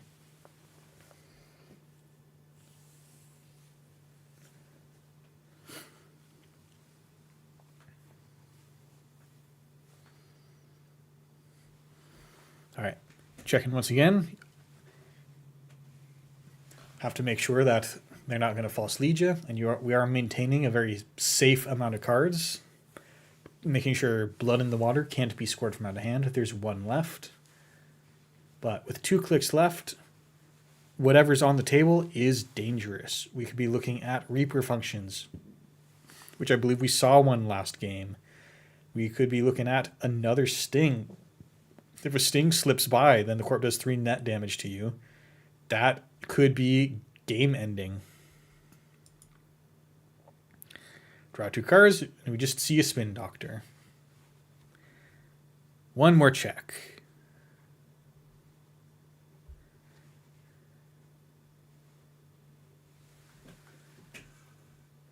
False lead. That is a... No, you'd rather it was something that was worth the points, but at least the corp doesn't get a false lead. The corp does get a Bladderwort, though. Server 19 slipped through. Not that the runner had the money to trash another Bladderwort right then, but Bladderwort rezzed, going to do a net damage to the runner. And that's a very harsh clock to have to deal with. Because you need money. You're very, very fortunate to have a Parisha to deal with these assets. And oh no, what's this? That is a House of Knives. This House of Knives itself has enough damage to kill you.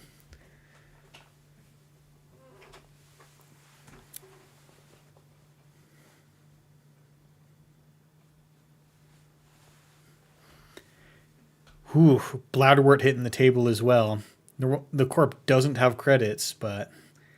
You have 2 runs left, and then you can't play the game anymore unless one of these cards refills your deck.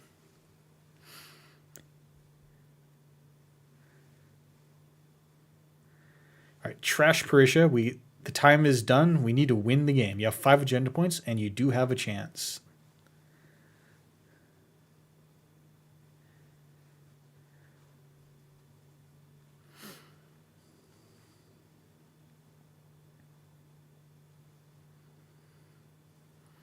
We're going through the Anemone. We might pay money on the... pay money and a revolver counter. Yep, grinder doing grinder things. Ooh, last card. Down to the final card, and we find the 2 points. Not a lot of 2 points available to find, but just barely slipping out of the grinder.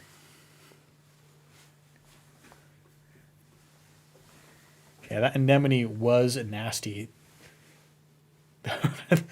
Trashing the DJ, very, very disastrous. Excellent work escaping the clutches of Jinteki.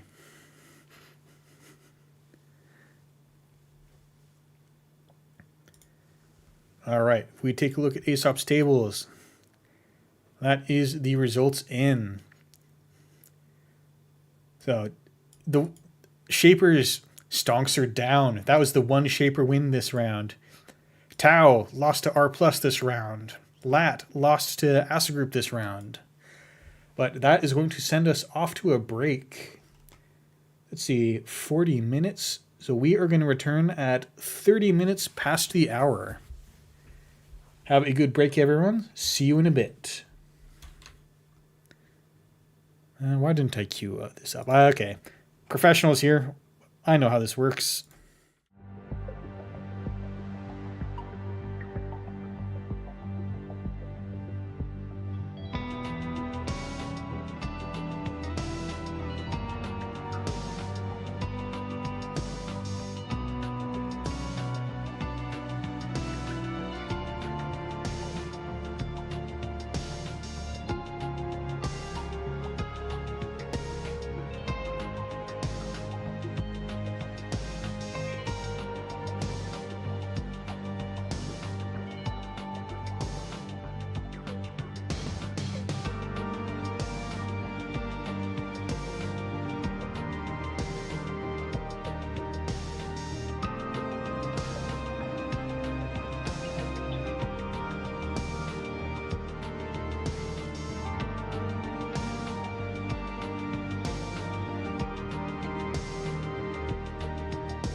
And welcome back. We are back from the break, starting in round 4. It's about halfway through the Swiss of this tournament, and we have at the top of the standings, or at least at the top table, we have Toron on Op versus Neon Pet on Sable. We haven't seen Sable yet, so why don't we see if we can watch that game? Blip. Whoops, not that.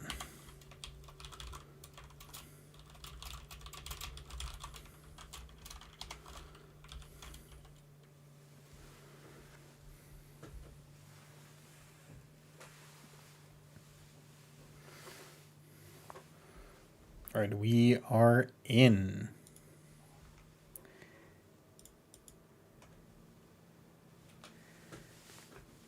All right, and I didn't think too hard about restarting the stream because now we have 4 minutes till the round starts. So how's everybody doing today?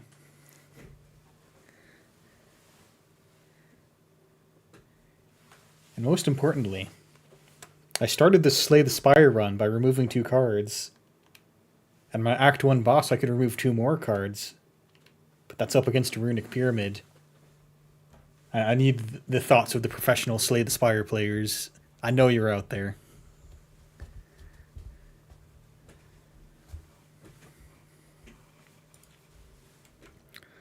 Let's zoom in a bit. From what we've seen previously, Toron is on Eminent Domains, one very exciting Zato grid, and Archers. So we saw some very expensive forfeits of 2-point agendas to get those Archers res last game. So hopefully Sable can handle Archers.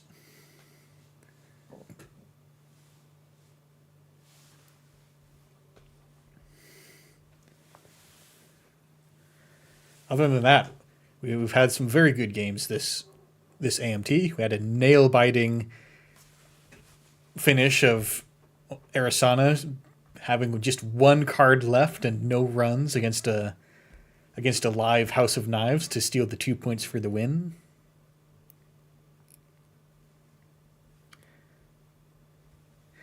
And my memory doesn't go back any further rounds than that. Don't remember what happened.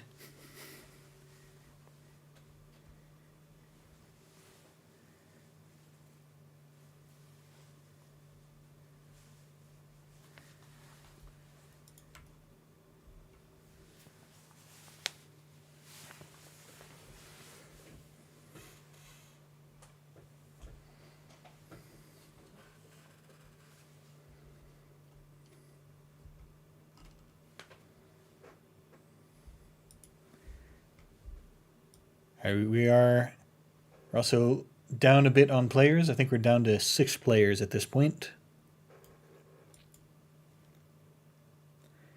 So very quickly, we'll start getting in the tables that just look like a top cut. We'll see if we cut to top 4. That'd be interesting with 6 players left.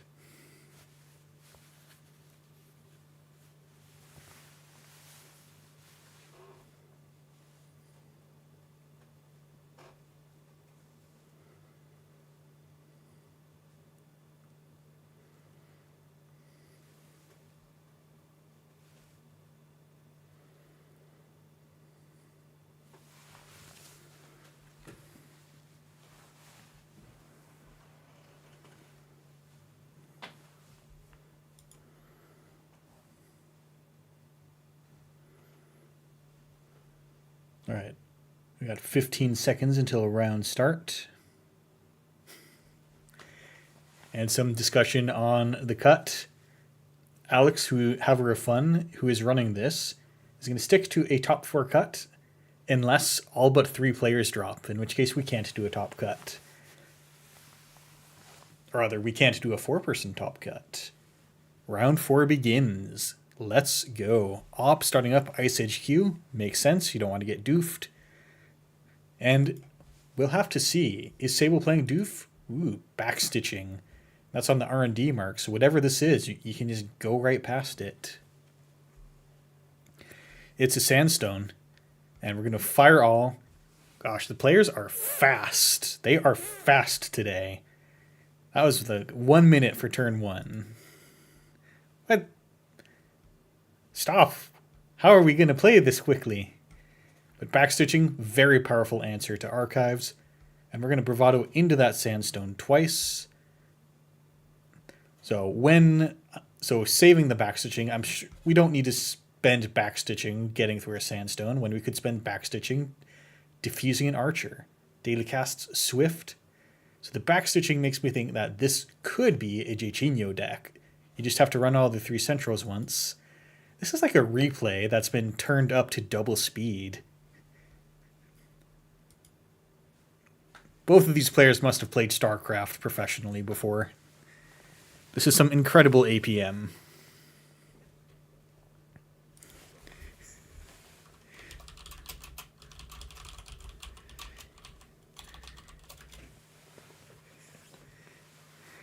And we do see when we get off from the eminent domain score, we get a border control. Not easily disabled by a backstitching. We may not even see an archer hit the table. Simply built different. So border control has the power to stop. It's going to be harder to stop a Jairzinho if that's what's going on here. But if you see the runner come in for an important run on R&D, then you can stop that pretty handily. And you can't backstitch your way out of getting border controlled.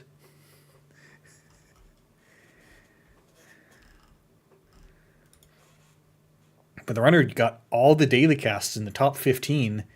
There's going to be money for days. We got backstitching ready to go. We have Class Act filtering the draw. And we have extra clicks set up with Swift and a Lucky Charm. That's... No, it's not a strange choice. It's just one that we don't see a whole lot of, but it will get you into that remote. Also have the Crew Pier down. We can get through barriers and bravado. That is not the mark, so if we're unlucky, we could get bonked by an archer here. Nah, just a Winchester. The HQ ice is always Winchester. Fire all subroutines.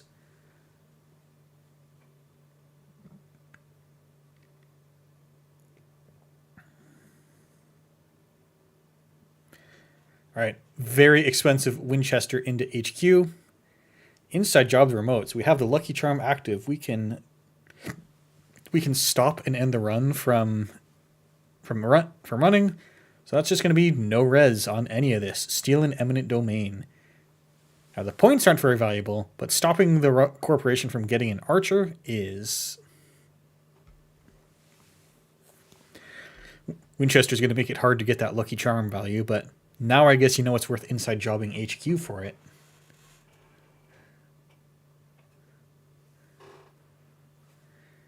All right, new card in the remote. Take 2 credits. Wow, where'd all the corporation credits go?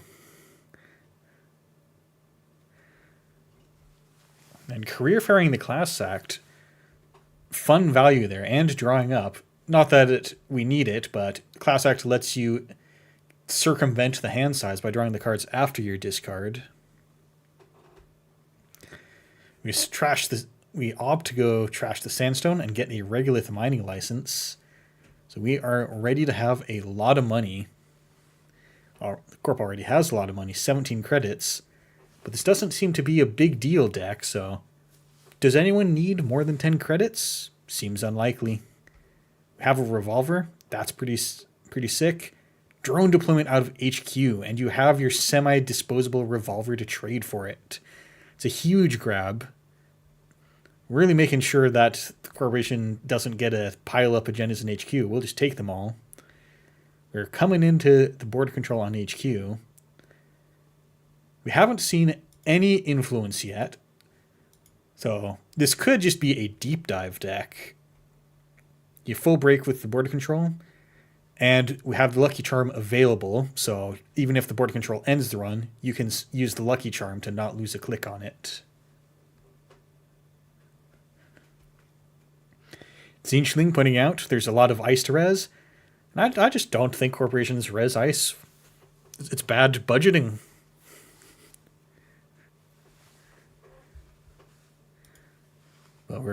we're into R&D. We've continued the run. I think we're waiting. Ooh. So the corporation is trashing the border control to end the run and find a card. Lucky Charm is active. Crisium Grid. All right, we are preventing the run from ending, but Crisium Grid prevents this run from being declared successful. We're paying 5, and I think we have to do that because we would like to deep dive. R&D is the mark, so we're just clicking back in. So that gets you your click back, and now you get to run archives. Inside job archives, just to make sure it lands.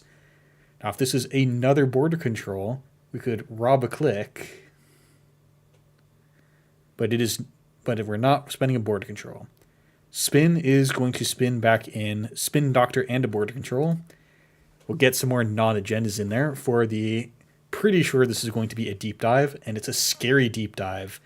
And that is going to be game. We see lots of agendas in here. Don't even have to find the 3-pointer. You just have enough clicks to get 2 accesses. And Neon Pet is actually undefeated so far. She is 4-0 with this game. So that's a very strong opening to get into the top cut. I'm sure we'll be seeing Neon Pet again in the future. But in the meantime, let's go check on...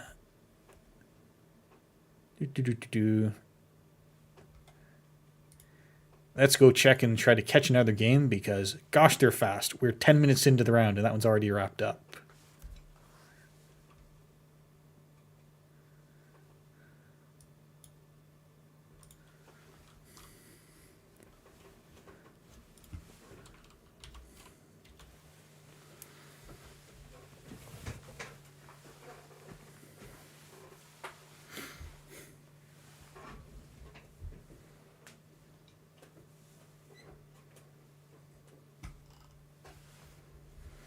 All right, we are in. Hacker Voice, I'm in. We see here Hoshiko with a fair amount of stuff on the table. Got a turtle all the way up to 4 strength and a leech. You can get yourself through any ice in the game with that. And there's a Devil Charm in case you somehow run into an advanced Pharos. No Bran. Yeah, just immediate Devil Charm, crew it. We don't want to pay to break Bran more than once. That's expensive. No res on this ice. Skunkworks. Runner has 2 clicks and a Ms. Bones. So just spend the clicks. But we see it again. We see Aikawa Project and the runner with not enough clicks to steal it. Can get rid of the Skunkworks though. Corporation in a bind though. Oh, never mind. There's a Rashida on the table, so it can have money and be able to res ice to deal with, or to try to defend this Aikawa Project. However, the runner knows it's there. You're going to have to defend this well, and that's going to be difficult with an Amakua on the table. 8 cards in hand, some remotes online. We came in late. We don't know what's in server 1.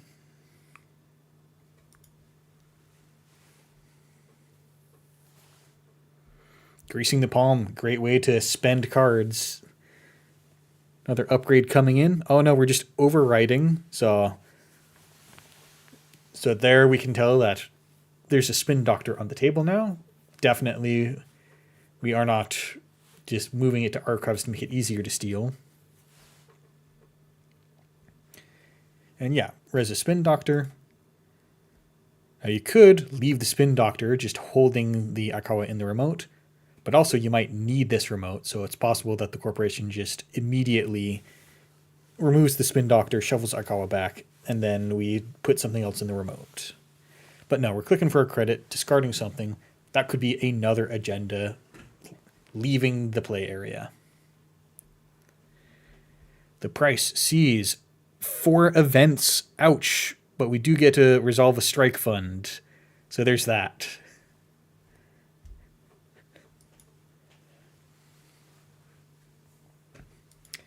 Anyways, you heard it here first. The price bad card. Don't play it. It just misses.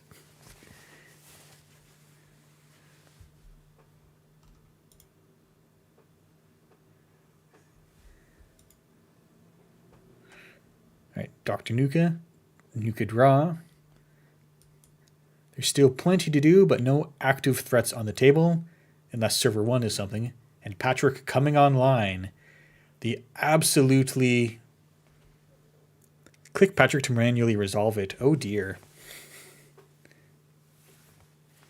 4 tricks.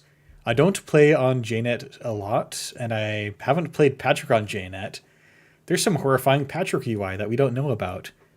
For all the people who don't know, Patrick is a very rules-cursed card.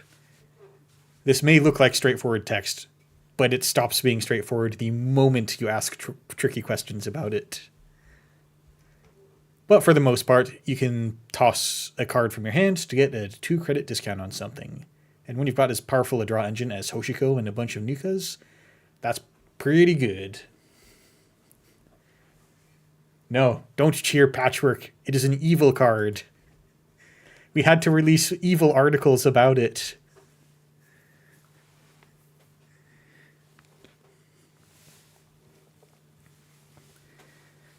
The runner once again drawing up.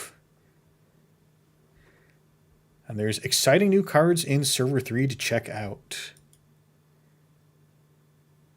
And we have not seen any kind of non-AI breakers out of the runner, so perhaps the rig is complete. Does Kitsuragi need any more cards? Not sure. There's a powers that be.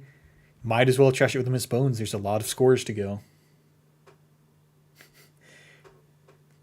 Supernaut alleging could have released the article with the text, "It just works."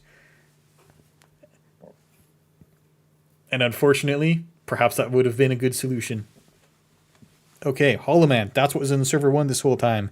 It was a threatening card, and we're going to score an off-world office off the table with a click to go. So that bounces you back up to 7 credits. Then it turns out to be a Tranquility in that remote and a new card coming in. So we just gained 9 credits of forward momentum this turn after scoring a 4-2, and we kept going and scored and set up another agenda that could be scored next turn. And if this is the Aikawa, this game just accelerated from the Corp has 2 points to you might lose the game next turn if you don't come and stop this. Hollow Man, it lets you click and pay 4 credits to place a bunch of advancements on a card. There's some extra text on it. It's very complex. I haven't read it. However, it is expensive to use this to power out agendas. So getting the Corp to res 1 or possibly 2 pieces of ice might be enough to stop you from using the Hollow Man. And you have plenty of cards in a Patchwork. But it's hard to use Patchwork to get it and turn it into rapid money. The runner only has 3 credits right now. So we're just going to run. No run event, no extra installs. Just Amakua and a Dream.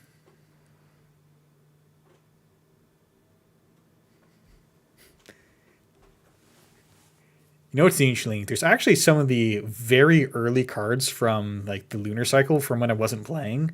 If there's some ancient cards that were completely irrelevant by the time Flashpoint rolled around, there's a chance you'll catch me on one of those that I don't know.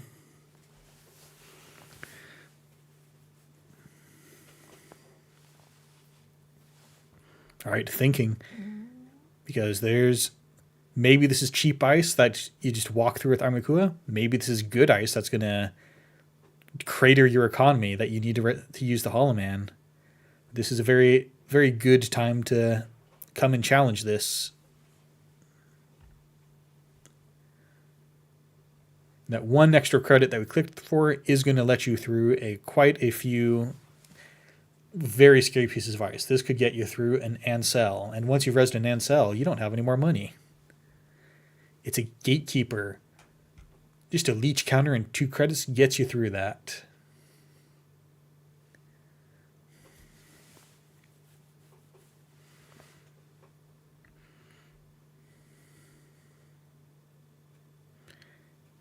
Hagen. Ooh, with 1 credit left, something's got to fire there. And I bet you really want in, so you might have to let Hagen trash your Armakua. Hagen says, trash one installed program that is not a decoder, a fractor, or a killer. Well, Armakua is not any of those. Armakua is an AI. Yeah, end of the run broken. Got to get in there. But trash the turtle. It is gone. We breach. We see what's in there. And it's a Project Vitruvius. Great grab. And now you can take down the Hollow Man.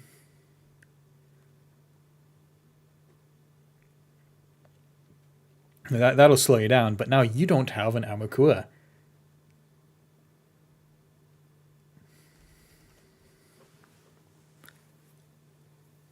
Also, if the runner thought that was Armakua, the runner did not have the 2 credits to break it after breaking all those ice, or I'm sorry, the 2 credits to steal it after breaking the ice subroutines. So in some ways, this is the best possible outcome, even though you're down a very important card.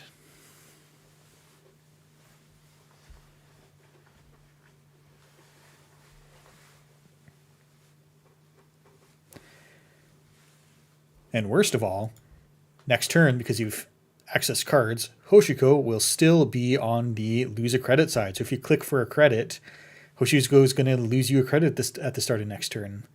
But you might be able to offshore that credit into patchworking something onto the table. Like patchworking and daily casts onto the table would probably be a strong financial recovery if there's any of those left. And to check HQ, just an Audacity, you got a leech counter. 1 click left, what do you do? Check again. And then there's the classic, is it 1 Audacity in HQ or is it 2? This is why you don't use multiple different arts of the same card as a corp, because you can give away that there's 2 different Audacities in hand.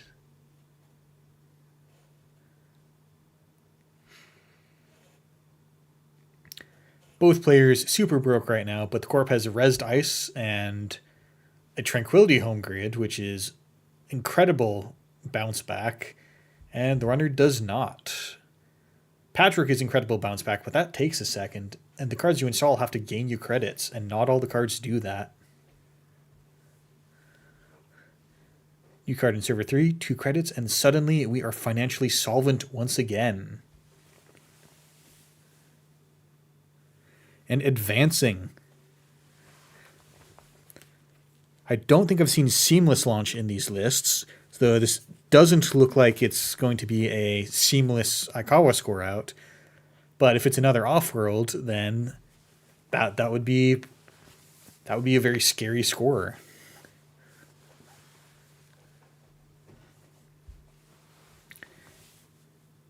Kitsuragi having to think, and perhaps you let this one go. You got to bounce back somehow.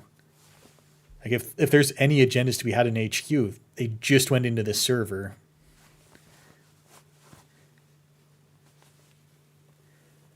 We've seen 9 points. We're about on pace to expect that all the points that have been drawn by now are probably in score areas or right here in the remote.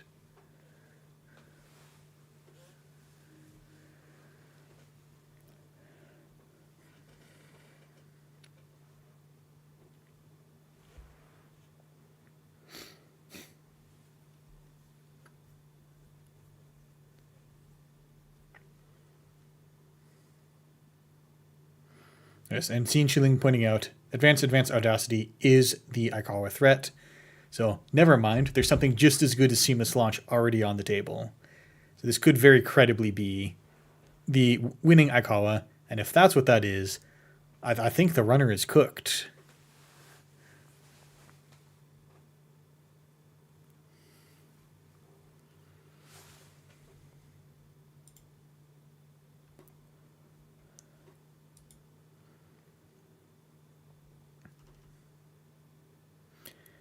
Right, install Boomerang. That'll get you in somewhere.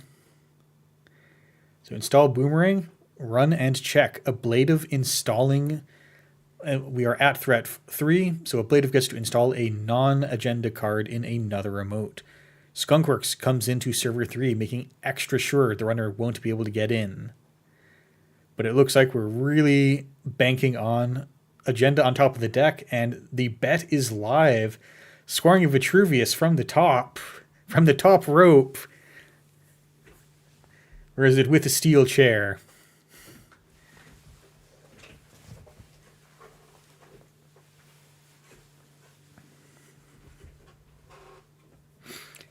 But sometimes if you just manage to touch cards, you find agendas. Sick rips indeed.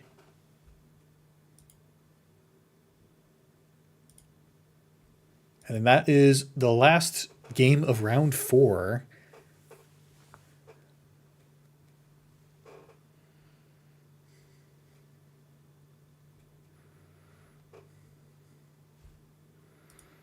That was only 10 turns. These are some really fast games. Where are we at? Yeah, we're 28 minutes into the round. We are just blazing through this.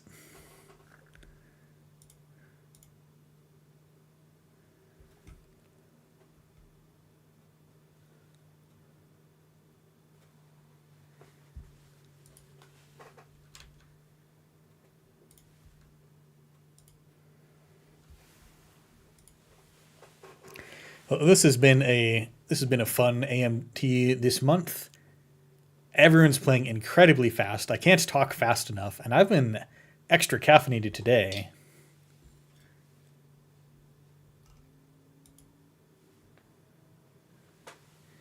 And we were having a vote in the Discord to just say, hey, is everyone ready to go on to the next round? And if everyone says yes, then we will start the next round.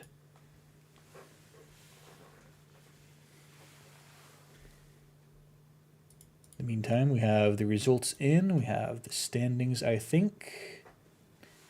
Not yet. So if we go to Aesop's tables, then we can see Neon Pet at the top of the standings. We just saw a Sable win on bringing Neon Pet up to 4-0. Toron, I don't think we saw what happened this round. But in short, Neon Pet doing great, undefeated. And hopefully we get all the standings in. Yes, there we go. So then at 9 points we have E Bentel on Asa and Essa. Just testing to see if you can say the names 5 times fast. Then we have a great many people here on 6 points. We have Turon off 15, RLXO, and Kitsuragi all on 6 points. So the top cut is anyone's game. And I believe that... Yeah, let's see. What do we have? We have 4 votes to just start round 5 right now. So I think we are going to be a minute. Thank you, Have Rare Fun. We just updated the standings. So we're coming into round 5, but it looks like we might not get the fast forward vote. I am going to throw us to a break on the assumption that we are going to start the round at the regular time, which is in 15 minutes. Thanks for watching. See you all in a bit.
All right, and we are back. They thought that they could start the round without us noticing, but we weren't fooled, and hopefully you weren't fooled. You didn't wait 5 more minutes to come back, did you? And here we see E Bentel on Essa on a large Essa deck versus Neon Pet on Reality Plus. I don't think we saw a full game with this R plus yet. We saw an Amani on the table previously, and I don't remember if we had anything like End of the Line in there. There's definitely some of the cards that make life difficult for the runner.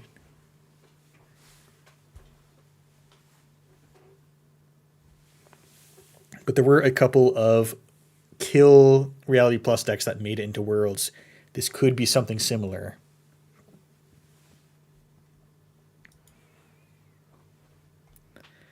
All right. Ice on HQ. You love to see it. You don't want to get Chastushka'd. And a card in the remote. And as Essa, it is your obligation to make sure no spin doctors escape your notice. Bladderwort's an interesting one. If you're on Bladderwort, you probably don't have the influence or End of the Line. Or at least not multiple of them. But Bladderwort is a card that can just make a nasty, mean, low-credit game turn into losing cards for the runner. And we saw that Essa was running out of cards regardless in that previous game. All right, I've lost track of what happened. We are finalitying R&D. Lamb got hit out of hand. That is one card from HQ, one from the top. 4 unseen cards, no dice. And a redraw. Corporation doesn't have a way to drop below the Bladderwort threshold. So Neon just has to install 3 new remotes. Oliver, please. Don't believe his lies. I've fed him.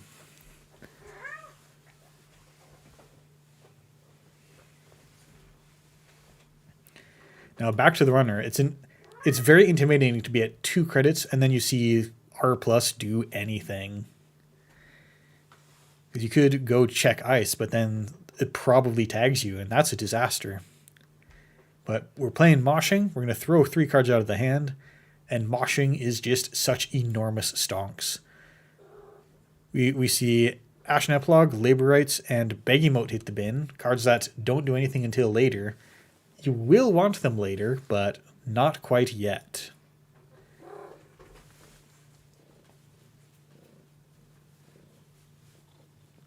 And that is a Marrow hitting the table. Rashida fires. Install some new cards. Continue to collect money from Bladderworts. The strat might be to let the Corp have money. That way you never get hit with Bladderwort.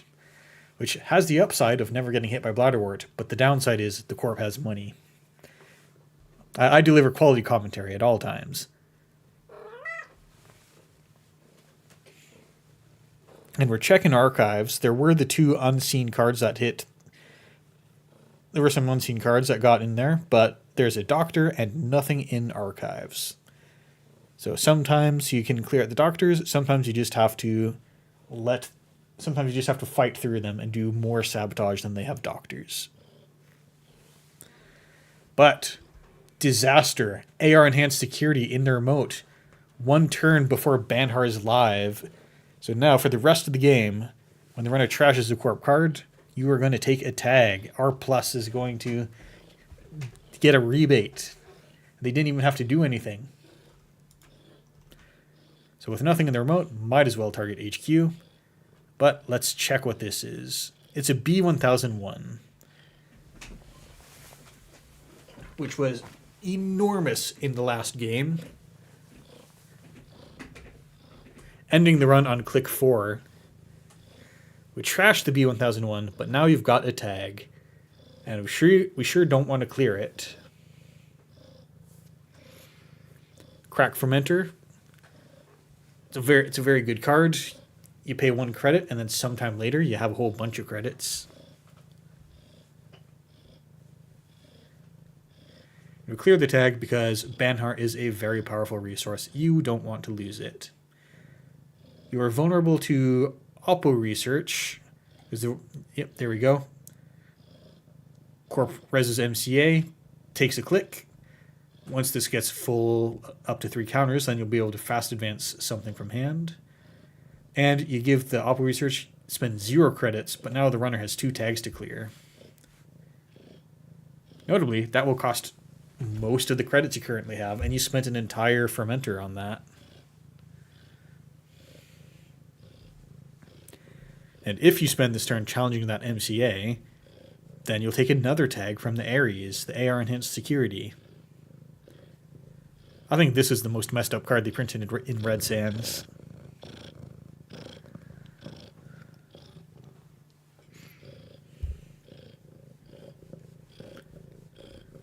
Alright, MCA lives another turn.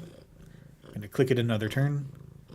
The way you want to play around MCA, or the way you want to play around Ares, is trash multiple cards on a turn. But there's no credits for that. Oh no. Oliver, I didn't put the mic here so that you could use it. Alright, Chestushka HQ, we love to see it. Ping ye. Alright, with this few credits, we're this close to just giving up on clearing tags. But 4 is a lot of cards.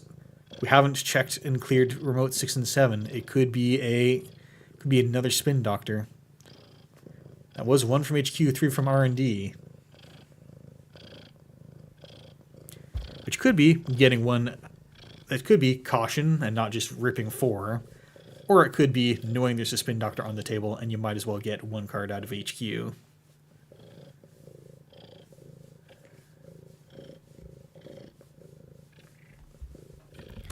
Alright, I'll have to take this mic away from him.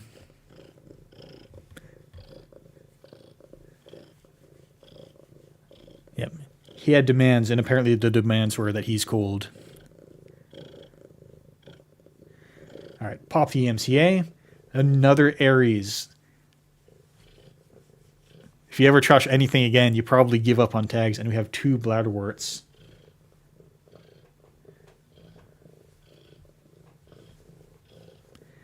And ice on HQ, just making sure you don't get Chastushka'd, because Banhart only goes through 1.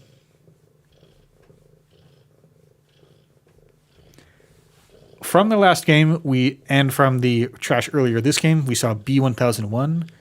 I don't remember, and I don't think we saw other tag punishment. We did see a Amani Senai, which is just economic hell for playing the game. And that is a degree mail in Archives, which you can steal. Now, you don't get 2 points often, but now with the 2 core damage, your hand size goes down.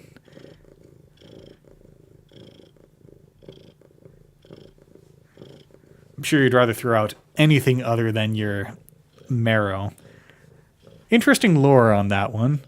I got this cybernetic new skeleton, but then I went to this sketchy online college course, and now I just traded it away, I guess. Maybe they took it to pay for their book prices.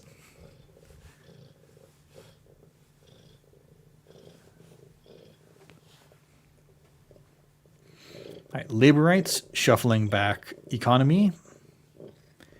We are at threat 3 now, though. So a very, very dangerous Oppo research could be coming up. We've already played 2, I think.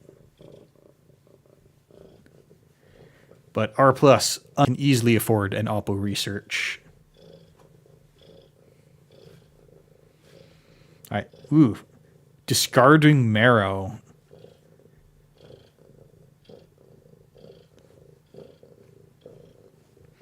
And there we go. Full-powered Oppo research. 2 new remotes. You are not getting untagged out of this one.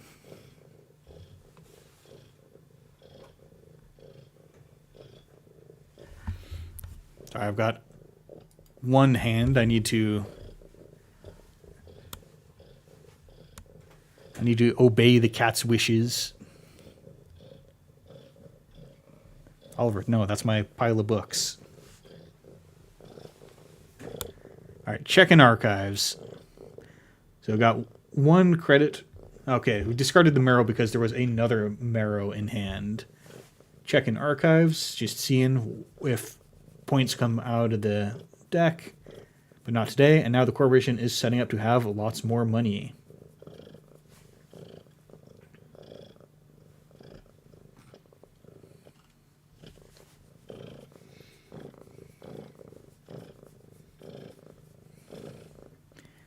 All right, shipment from Vlad's, yeah. So we're not going to get murdered today, but it's going to be a very, very tough game. All right. Oliver has gotten off the mic. It's just me now.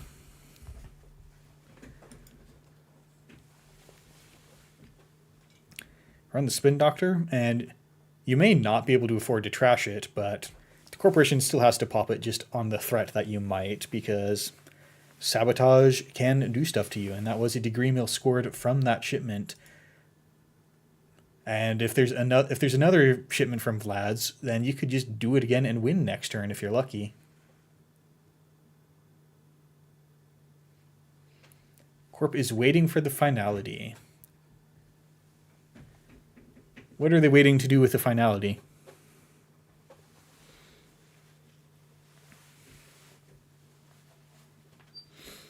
Oh no, there's another shipment from Vlad's. Instant score of a crypto crash. The runner already didn't have a lot of credits. But now we're just making extra sure. Not flatlined though.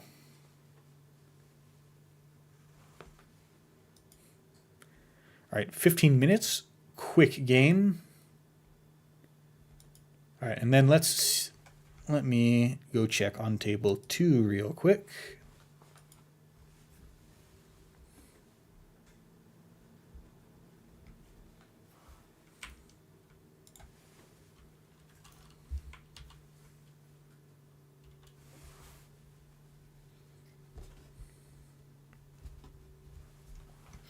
All right, and we are in.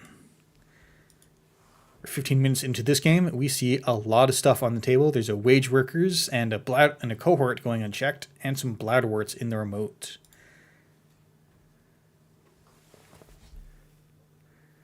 And we see front companies, so we've been taking down front companies, and we've been taking down wage workers. So we've been fighting to keep the assets from getting out of control.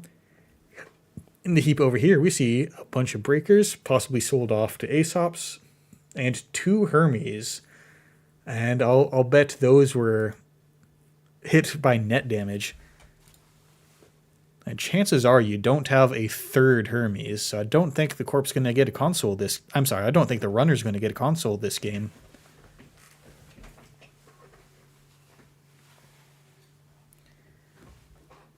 But we're deep into this game. Kitsuragi has 2 blood in the waters and a false lead. Very dangerous, and we need to zoom out because there are 4 new remotes here, just 4 installs with wage workers, and Malia blanking the daily casts at 1 credit. That's dirty.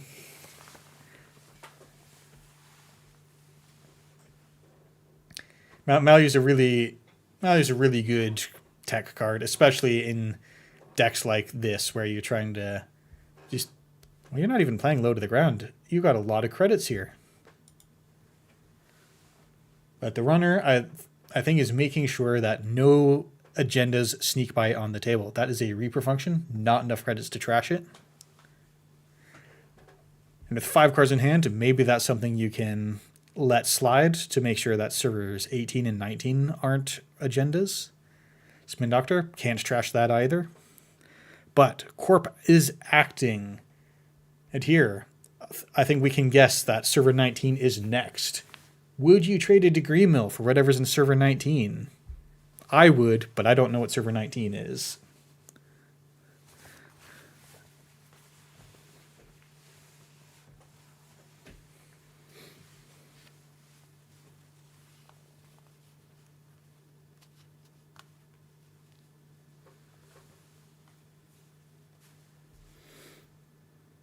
But also by making these moves. All right, Kitsuragi forfeits false lead.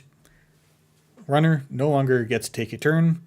So she has secured server 19, and importantly, daily cast stays offline another turn. We didn't get a clear Malia. Reaper function getting rezzed. We're up to something. It could be get the runner down to 3 cards to blood in the water.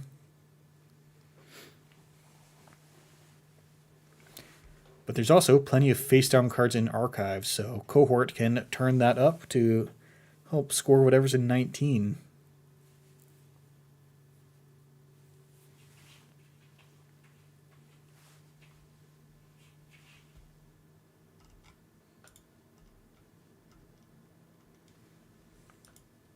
And that is an advancement on server 19. So I guess the runner got unlucky about checking the order. And that is a... What is that just happened?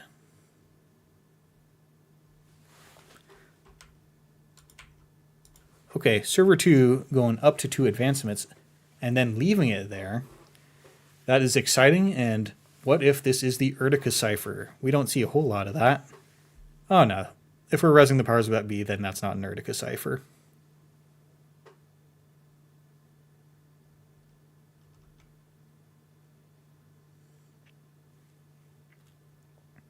So we install 3 cards,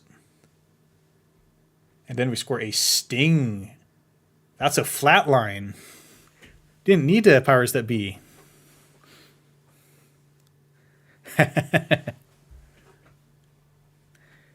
Because the Sting math is 1 from the Sting, 2 from the other Stings, and 1 from PE. So 4 damage. Math is indeed hard. We are deep into this tournament. We possibly might be 2 hours in with all these 20-minute rounds.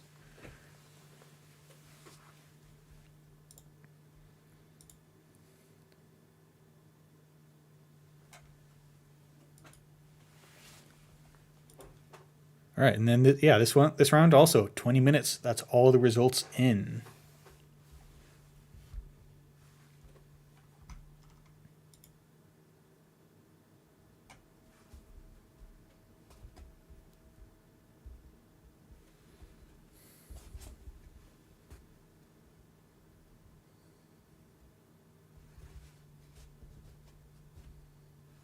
All right, and we are having a thumbs up to skip the final round.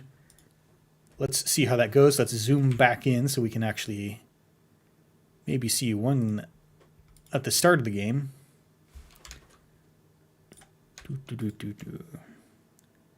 Just chatting.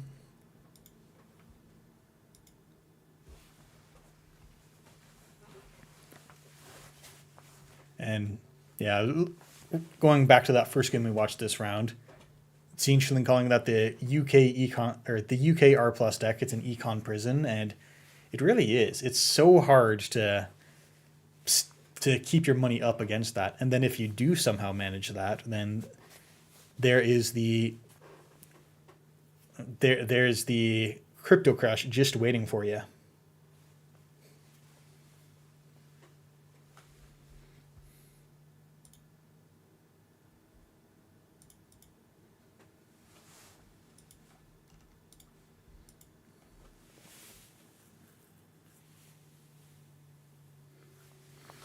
All right, they're waiting to get me. We got 5 thumbs on the next round.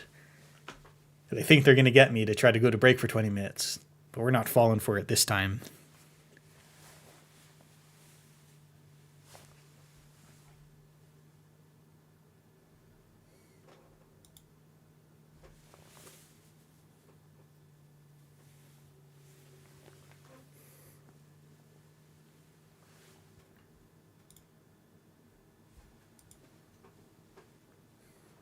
So how's everybody doing?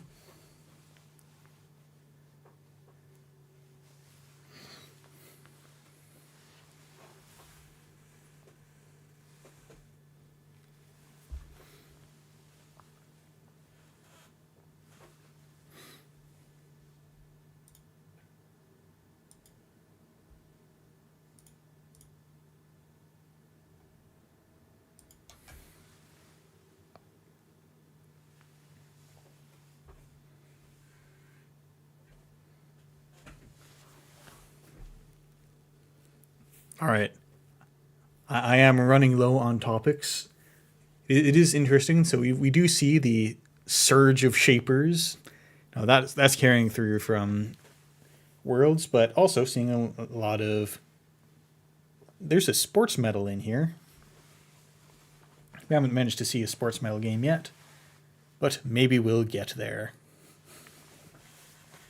I think I am going to throw us to break until we get the word on the next round. So if we don't start early, then the next round starts in 20 minutes. But keep an eye out. They might just start without us. Thanks for watching, y'all. We'll be right back.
And we are back. They tried to get us once again. As soon as we went to break, we got the final vote to move the next round forward. But hopefully you were reading the break screen and me just live updating the return time. We are back in round 6, and we are checking out the match between Toron on Op Super Heavy Logistics versus OF15 on Arasana.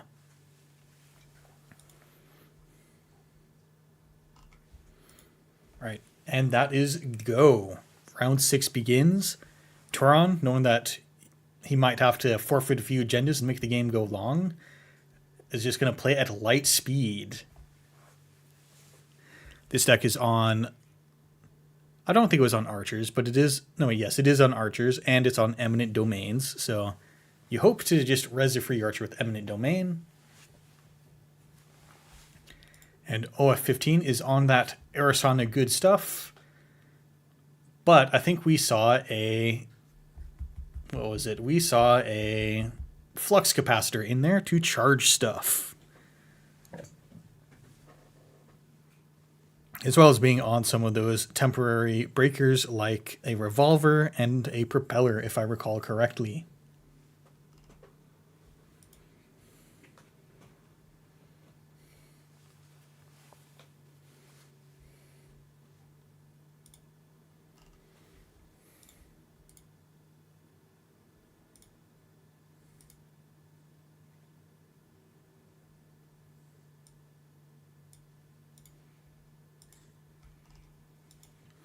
And we are live diagnosing network issues.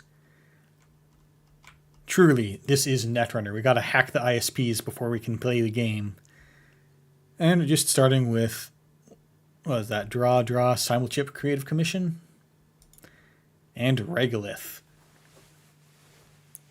So, putting out a threat of having 9 more credits.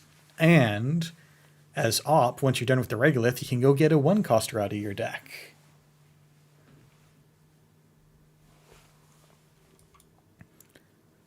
We're going to just run R&D, see if there's anything good on top. Not today, but maybe you'll get to know what it is. And more Simulchips, more creative commissions. First Ob, and we get a Tranquility. Very strong in Ob because you don't have to pay a lot of influence to make sure you have Tranquility. You can just play 1 credit and go down cycle into a 1-cost card. Like, this is the dream start for any op list. Card in remote, gain 2 credits, another card in the remote, and ice on that remote. So that's looking secure and full of lots of credits to res anything, but not Archer. So right now as the runner, you know you're not going to get Archered. And Stavka wouldn't be so bad. And this is Arasana. Arasana can... we get to experience timing that other runners don't get to work with. You have priority before the Corp in the approach ice window. So Arasana could install a Hush before the Corp can res the ice, so you have to make sure you don't snap res the ice. But it's just a thimble rig. There's nothing in the heap right now for the Simulchips to fetch, but the runner does have 14 credits, and OF15 could just Arasana a self-modifying code in from play, and we could spend a bunch of money to bring the whole rig online.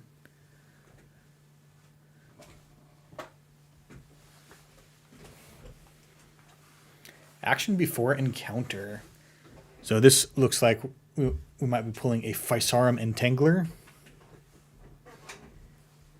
Yeah, I believe that. So with Physarum Entangler, it's easier to sort this out on paper, but if you have clicked continue to encounter ice, then you need to not do that, because Physarum Entangler has to be on the table before you click continue to encounter ice. So Physarum in hand, that gives you excellent coverage if you've got Propeller on the table and Physarum.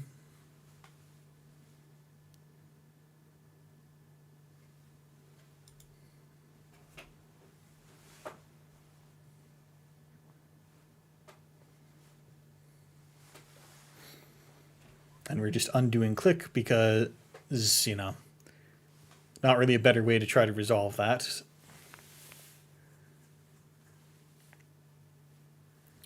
However, Toron has an action of his own. Woo.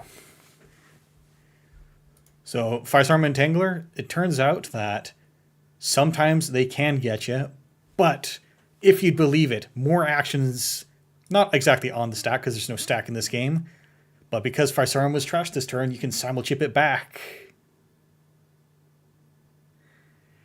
And then passing Thimblerig and then swapping Thimblerig down so that you don't have to res that extra piece of ice and then putting it back. So now we see Tucana was brought out to put it onto the server, and that's a drone deployment. And we're just going to trash the Firestorm Entangler to pay for the drone deployment. Now, Tucana will go search for an ice when an agenda is scored or stolen, so you get to go fetch a border control, and it comes into play, resed. Then Tranquility. That is going to be a lot of money over the course of the game, especially if you don't trash it right now. But, you know, the Corp already has lots of money, and 4 credits is a lot to throw away. But OF15 just has the creative commissions. That's all 3 of them, 3 for 3.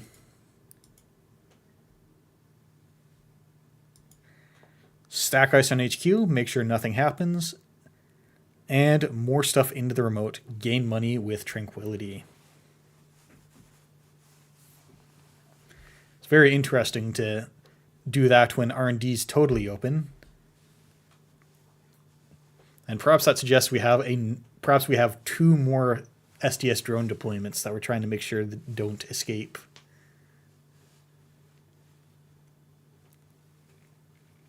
Now that's probably not what's happening, but it could be.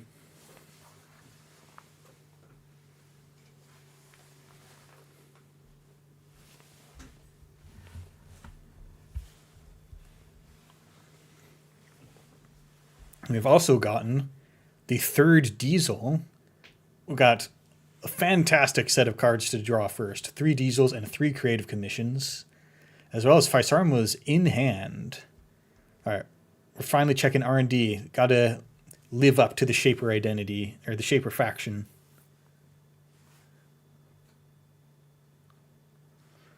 We're just accelerating a bit. Biobands feels fantastic when you have 10 plus credits, because then you can just turn these credits into draw and install, and this just accelerates your game. Indeed, there's Dr. Nuka to keep on drawing. Check what's on R&D. And take a Sandstone away from the Corp. Sandstone is actually pretty annoying because you encounter it and it goes down to 5 strength. Then you need to spend 3 propeller counters to get through it. Alright, Revolver, we're on the full disposable rig. Alright, fetch Mavirus, go get the Hollow Man. These op decks, they do like to just play 3 Maviruses because you can go get the Hollow Man with them. And that also installed a card on the runner's turn so that you trigger Tranquility on the runner's turn.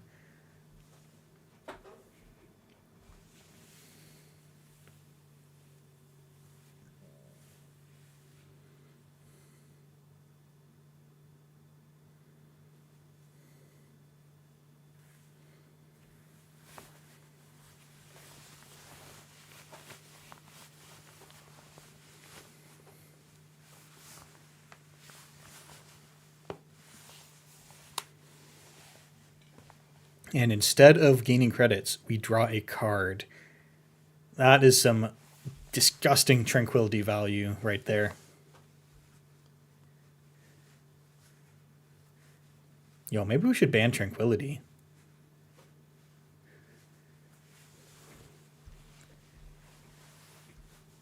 Alright, OF15 has most of the rig together and ready access to a Fisarum, so you can run anywhere, but you got to make sure you're not just burning these disposable resources for singles.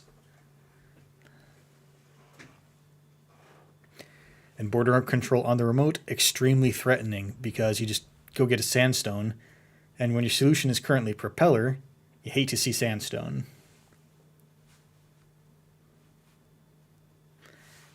Okay. Double hit Nuka. We are at 10 cards. Got to spend that really quick. What are we digging for?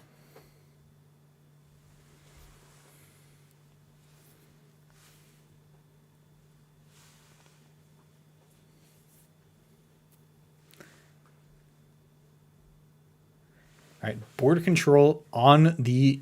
I'm sorry, hush on the board control. All right, sandstone. Betting it's not worth it to pay propeller counters to go through that. But you do get the second run regardless, and you have 4 house credits to work with. And Hush, incredible card.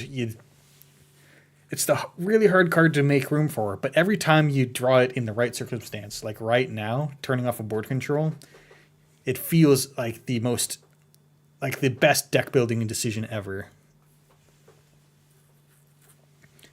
And we don't have anything for the Thimble Rig right this second, but your Arasana, that could change quite easily.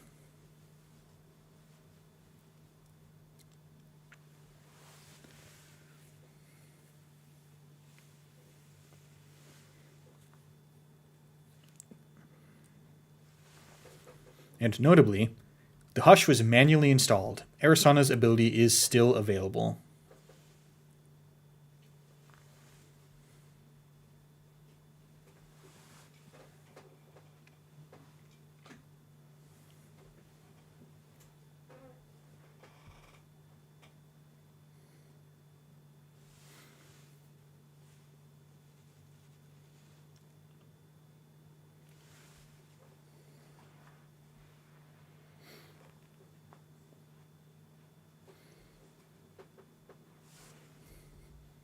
All right, we're thinking Simulchips are precious, and Firestorm Entangler could be just about to go down to a Mavirus anyways. Okay, Muse installed from the grip. And I believe that was a copulation trashed to MU, so that was just manually dragging it around. And Firestorm Entangler installed out of the heap, so maintaining the Simulchip. Bing 005, this is the accelerated meta test in the APAC time zone for November. We're in round 6. We bypass through the Thimble Rig. Toron doesn't want to res this ice, so we're going to swap the Thimble Rig back down. And now, without resing ice, you make the runner pay another credit. But it is just a Spin Doctor. However, the Hollow Man probably does not survive this. Now, the Hollow Man you got to take down. They made it only cost 2, so the price is right. Tranquility at 7, not so much affordable. But every time you don't take down the Tranquility, the Corp just keeps getting money. Corporation server looking well vandalized at this point.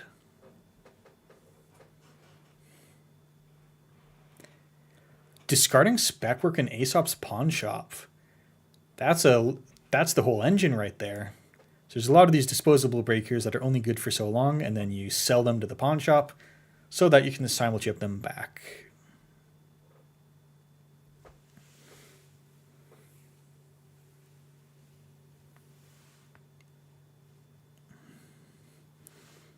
All right, install a card, advance it, and ice R&D. And Thimble Rig was moved out of the remote into R&D. With 15 credits, you might be able to res everything, so running R&D probably doesn't apply a lot of pressure. We are 20 cards in, having seen only a drone deployment. There are likely to be agendas around. And I've played a couple of op lists, especially when you're pulling cards out of the deck. You flood up quick in op. It's a pantograph, got it in where there's only 3 points to anyone's score area. So now is the second best time you could have gotten that. As well as wheels. So we're taking the clickless wheels run on the remote. This does run the risk of, if this ends the run, then you will end up taking a tag. And this deck doesn't seem to be on any kind of kill or tag punishment plan, but it's just embarrassing to get tagged from your own wheels.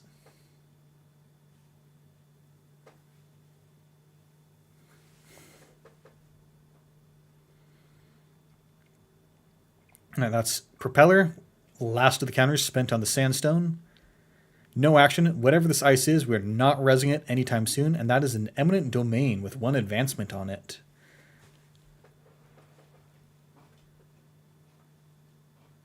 So you lose not only the advancement you put into that, Tron was probably trying to get an Eminent Domain score with a follow-up agenda on that last click.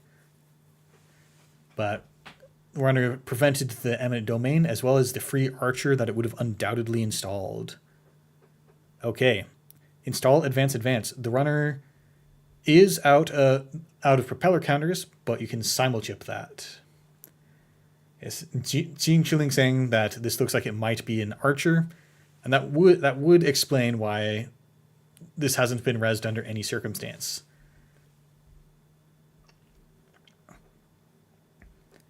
But now there's a hostile takeover in this core area, and that's been the classic combo ever since the core set. Forfeit your hostile takeover to res and archer. Flux capacitor on that R&D ice, and Aesop's Pawn Shop is here. Looks like first on the menu is going to be that propeller. I'm not sure what else you're happy to sell though. That Hush is doing maybe not Jackson's work, because Jackson was a corp card, but this is a pretty strong Hush right here.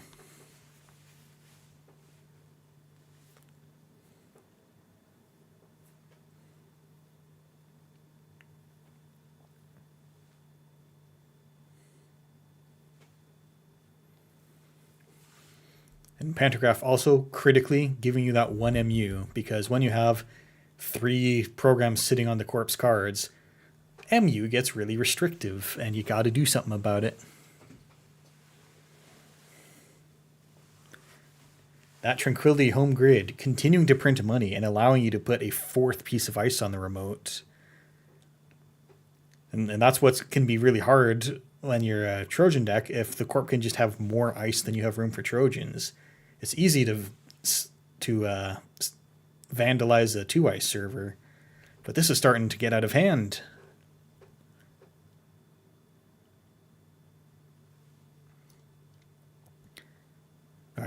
Extract was trashing the Thimble Rig, so that gets rid of the Farsarm Entangler, and now there is a Tithe on R&D. Not the hardest ice to get through, but you don't want to spend revolver counters on that one. Right, Aesop's Pawn Shop trashing the propeller. We of course have that simulchip on tap so that you can install anything.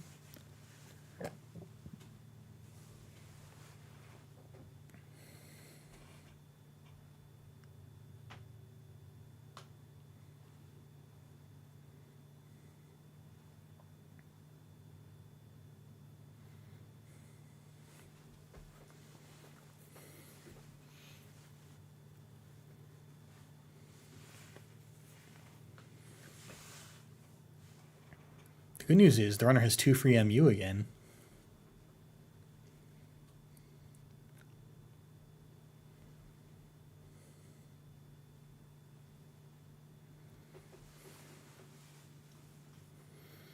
As the runner, you have to be careful right here. You've got these powerful disposable breakers, and you just have to make sure you don't waste them running R&D for singles.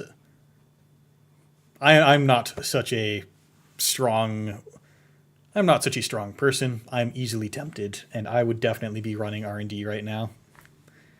Because you do get, you'll get 1 power counter back. You could just run and break the 1 net damage. That is Parisha installed. You only get to trash assets, so it can't help you trash the Tranquility.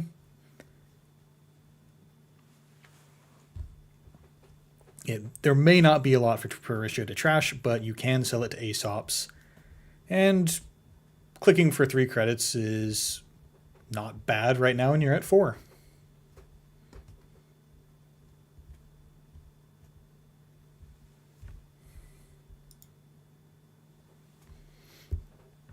Especially when you just clicked for 1 credit. All right, that is a Unity. Discarded hand size. Rashida resolves. Corporation has enough money to just buy out entire large countries.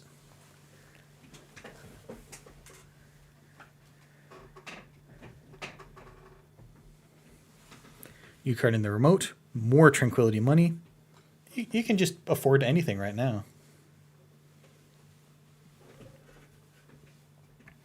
And at this rate, you're probably looking for a slower archer-based game plan where I think that hostile takeover will be just snap forfeited for any archer.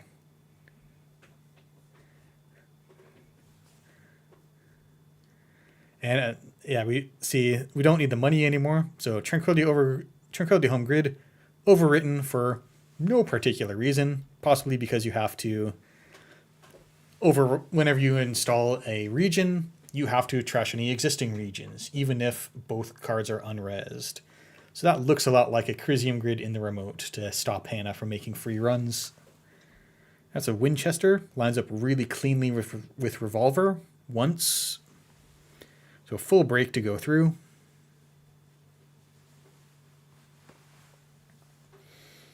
And yeah, the Corp hasn't been scoring. Agendas are somewhere. Another Winchester.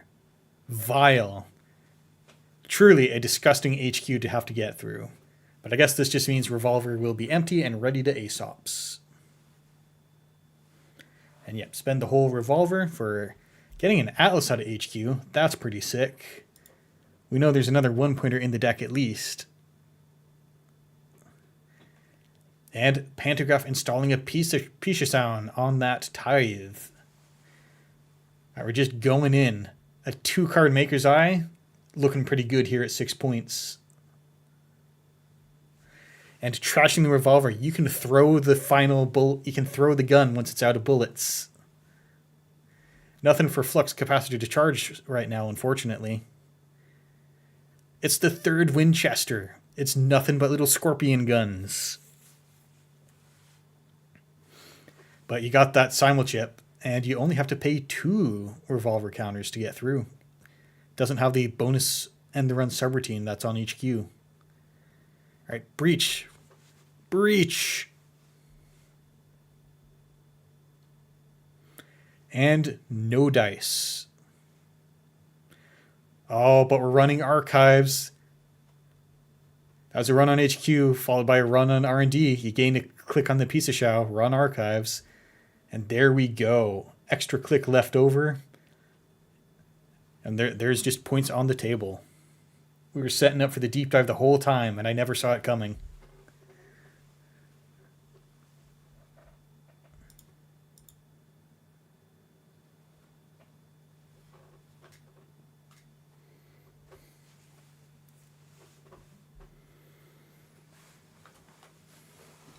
All right, and then with that, I think that is going to... Let's head on over to ASOPs. So that is round 6 reported. That is Neon Pet winning on table 1. E. Bentel with Asa winning on table 2. And then OF15 here on Arisana. I believe, yeah. So going into the top cut, that looks like Neon Pet undefeated with R Plus and Sable, followed by Bentel on 12 points with Asa Group and Essa. And then we have Kitsuragi here on 9 points with Personal Evolution and Toshiko, followed by OF15 on Sports Metal and Arisana. We got to make sure to watch a Sports Metal game.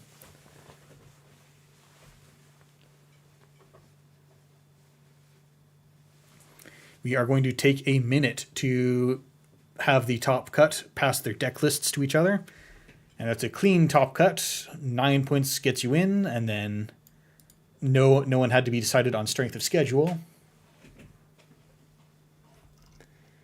Then we are going to have a 10-minute break before starting the top cut. So they are going to look at their opponent's deck lists. Top seed will decide who is going to be playing Corp for that first game. And then we're going to take a minute to do some admin and facilitate all that. And I don't have that much to fill the airwaves, so I'm going to send us to a break too. We are going to come back at about 9:13. See you soon.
And cut the music, because we are going to be back in a few seconds. Top cut begins in 2 seconds. And here we are. We're going to watch the match between OF15 and Neon Pet. Currently top seed, but this is the match that determines who gets the CBI invite, because the other two players already both have one. So we lightning fast APM setting up a iced remote and something else. On Reality Plus, we have seen that this Reality Plus is playing Crypto Crash and AR Enhanced Security, as well as we have some gnarly tag punishment in that. Well, it's not okay. It's not the tag punishment that makes you sad, but the Corp is playing Shipment from Vladispersk. So if you ever fall behind on clearing tags, 5-3s are going to get scored out of hand real fast. All right, Arizona, click 1, install Stone Ship, trash Stone Ship. This deck goes pretty fast, and you gotta be ready to keep up. Though Stone Ship has a lot of value, because that's how you steal degree mills. Crypto Crash stolen out of R&D. You love to see it. Arizona is still available, so you can come into the remote. There's an Enigma. So Arizona going to bring in the Unity. And that's just the regular old install from Grip. So this Unity will be trashed at the end of the run. And the Corp was going for an AR Enhanced Security. And it's a Bladderwort in Server 2. You may not be able to afford to trash that, but OF15 opts to trash because the Corp would then be able to just meet the Bladderwort threshold and start paying for net damage. So on the one hand, you have completely defused turn 1. On the other hand, it's time for Oppo research. So R Plus refunds the 2 credits, and now you have 2 tags, and you got to get rid of them fast. But that Sure Gamble is the perfect draw. Play Sure Gamble, immediately spend it clearing tags. A very Sure Gamble indeed.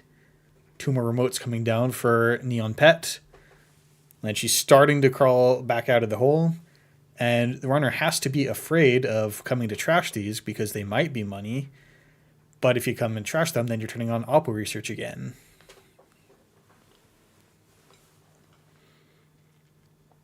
Lightning fast actions per minute has been the theme of this AMT, and we're still going pretty fast here. But of course, 15 about to make me trying to undermine my claims by taking a second to think, and we can't have that in Netrunner. That's a Maryland campaign. Trashing that feels like such a lose-lose, because that was 3 of your 5 credits, and now Oppo research is on again. Then MCA, and you can't afford to trash this.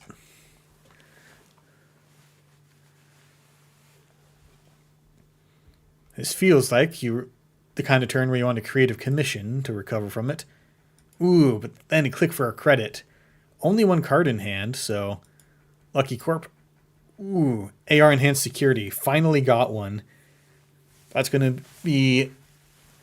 Hopefully the assets you got off the table turn 1 really anti-snowball into you being able to stay ahead of the Corp. Well, 15 did get away, not getting oppoed that turn. That would have been a devastating turn to be oppoed, but scoring AR Enhanced Security, very high priority. And now this known MCA austerity policy just sitting on the table. Very dangerous threat, a sword of Damocles over the whole thing, because eventually you have to either let that fire or trash it.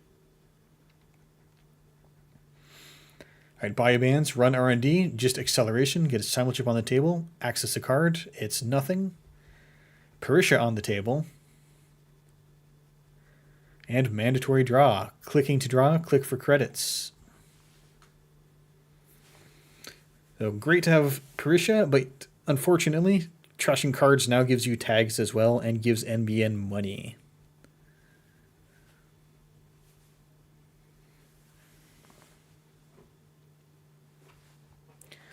Runner drawing, you need out of this economic hole. Creative Commission would be a pretty clean way out. MCA and HQ, so that's 2 of them that we know about. 1 on the table, 1 in HQ. And an Aesop's Pawn Shop. So that you can start getting ongoing money. Right, Ice is up on HQ. The Corp still doesn't have a lot of money. And importantly, Enigma doesn't tag you, and you know what the remote is. So if you can produce a solution to it, you don't have to worry about an unresed Ice giving you a tag. Zinchling saying they can't always have Oppo. I disagree. They always have Oppo. Alright, Pawn Shop trashes Parisha. You don't really want to be... You probably don't want to trash anything more this game if you can help it. And Coalescence, ideal Aesop's target, comes down for net 2 credits. We're back up to 5, and then you're going to sell it next turn. And Sure Gamble, with an incoming Aesop sell, we are finally solvent. And having trashed Parisha, now Unity gets to be installed.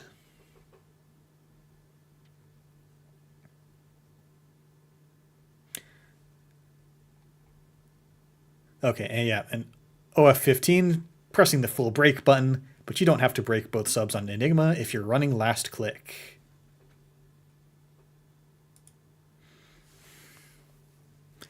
And that's Rashida, and you take it. That gives you the tag. R plus fires gets 2 credits. Oh yeah, an OF15, may have forgotten that. When you have your very important Aesops on the table, bad business. MCA fires, trash Aesops. Don't get punished with the MCA. Luckily you have the spec work so you don't lose out on the turn of trashing, but ouch, losing the Aesops, pretty big deal.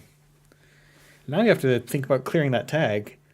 The runner has been doing an admirable job of keeping the economy up despite trashing corp assets.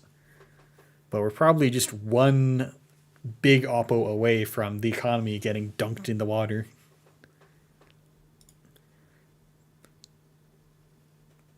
Oh, and you hate it when this happens. NBN looks poor, but then they just give you this tag out of nowhere. They refund the ice, and now you've got 2 tags and 1 click.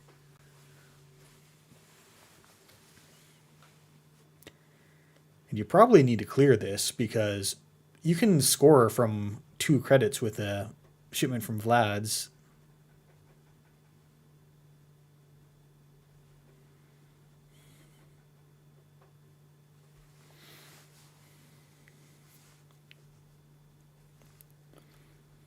Right, please pause the runner's acting. We might have been thinking about bringing in a program from hand.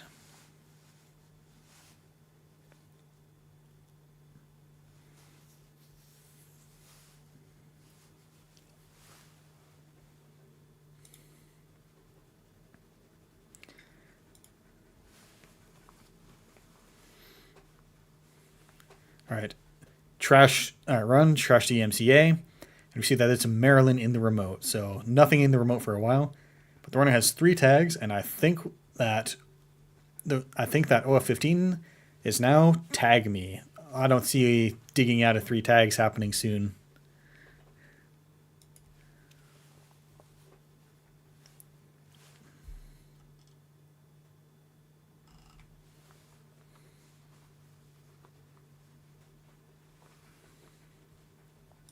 Or we are going to clear 3 tags. It's a spin doctor. We're highlighting. We get to see what the corporation is choosing in real time. That is this Maryland campaign and a Maryland campaign and a bladderwort going back into R&D. So now that the runner is looking to pivot to a longer game in which we're not going to let a shipment from Vlad's go off, now you start shuffling these econ assets back into the deck and make 3 new remotes.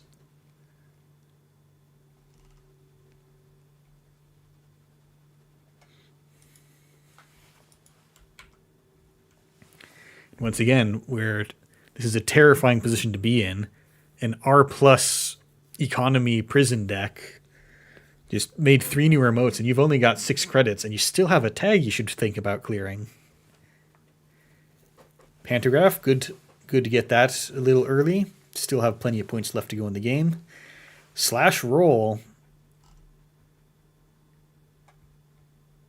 Checking the Rashida. Trash Rashida. But Ares, real messed up agenda. It's going to give you... How many tags have we got in this game so far?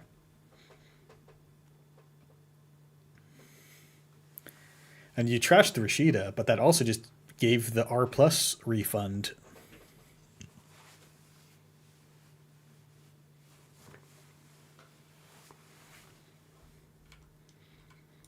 All right, 2 new remotes and MCA. We're starting to just put all these must trash assets on the table.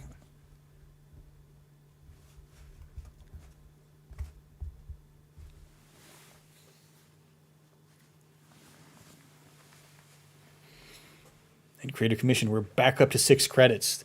The economy is teetering on a knife's edge. It's another Maryland campaign coming up and shuffling the first Maryland back. And then use federal. We'll draw 1 card, make a mandatory draw. New remote. We got to zoom out on this one.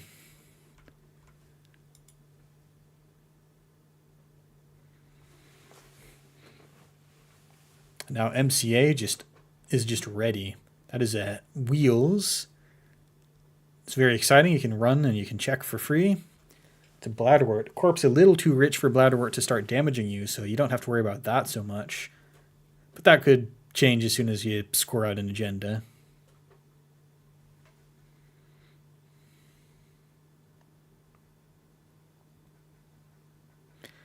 And we'll pay the credit to clear the tag.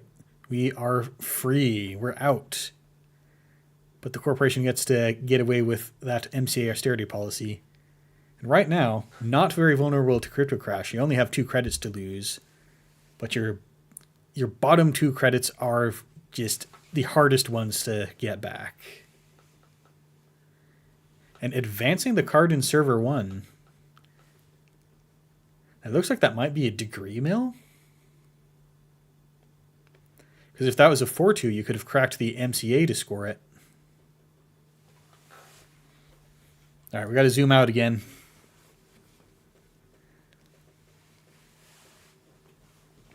This game, unfortunately, not optimized for streaming. Hope you can read a card that's just a couple of pixels.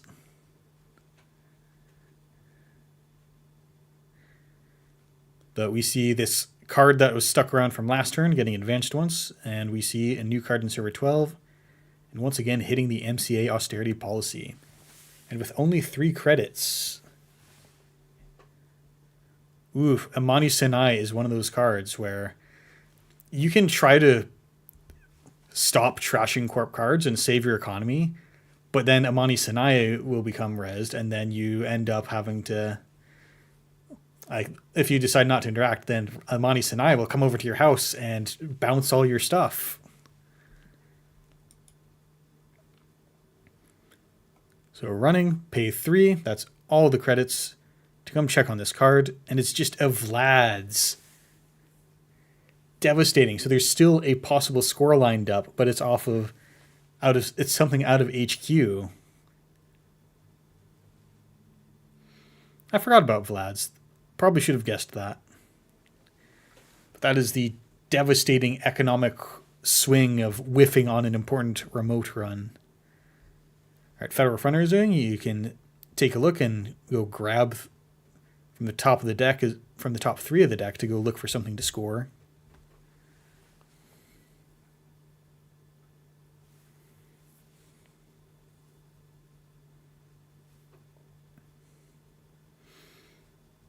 That is an AR enhanced security. And bouncing the Pantograph, importantly, both of those trigger on the score, Amani Sinai and Pantograph. But then by the time Pantograph gets to go off, the source has been uninstalled, so you don't get to fire the Pantograph, and you lose out on the 1 credit. So a very, very spiteful denial of the 1 credit on Pantograph.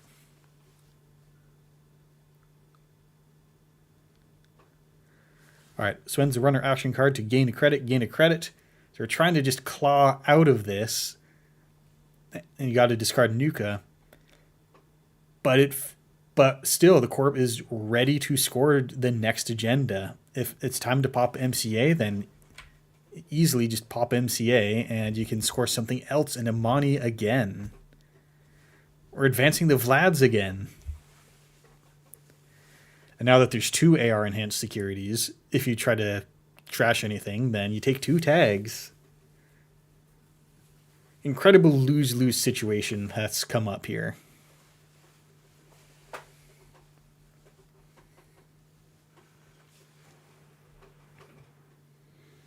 I've always thought that AR enhanced security should be banned.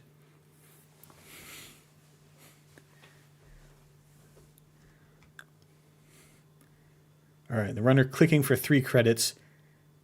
And right about now is when I'm expecting a crypto crash to be scored. That would be truly, truly evil. All right, Maryland coming up. Now, R plus having money, truly a grim sight.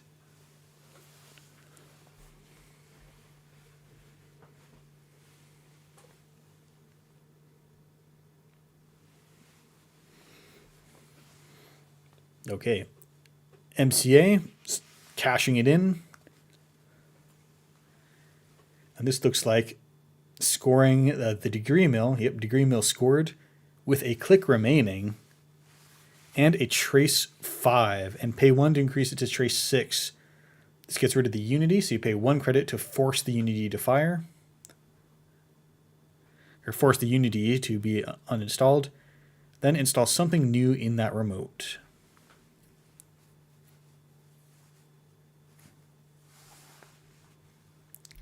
So on the one hand, there's no visible sources of extra clicks. So the worst that can be is probably the tomorrow's headline, but that does win the game, it turns out. Now you're kind of forced. Now you're demanding that the runner possibly spend 3 credits to reinstall the unity and 2 more credits at least to break the Enigma. So you're threatening to win the game if they don't come and spend all 5 credits they currently have.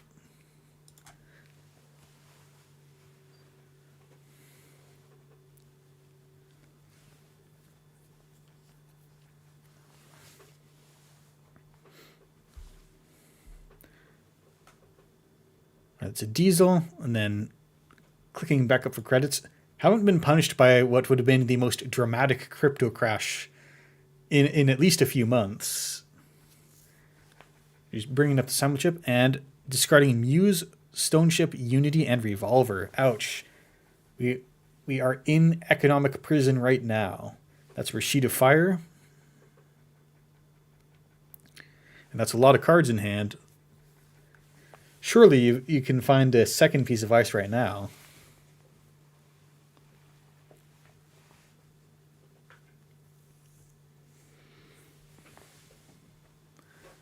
All right, Ice Archives and 2 new remotes, as well as 7 cards in hand. So this could be 2 agendas, just hiding in archives with the Spin Doctor to cover them.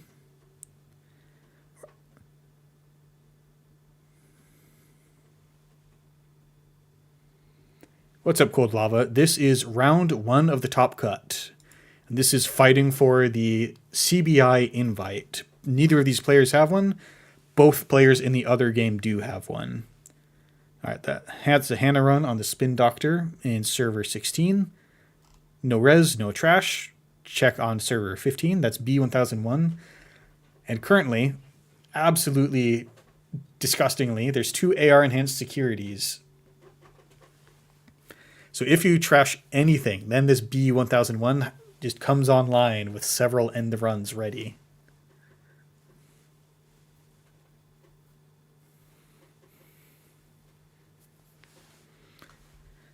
And Diesel draw 3 and get a copulation online. That's the way to get around the AR enhanced security, because you just host the card on the copulation. You don't actually trash it.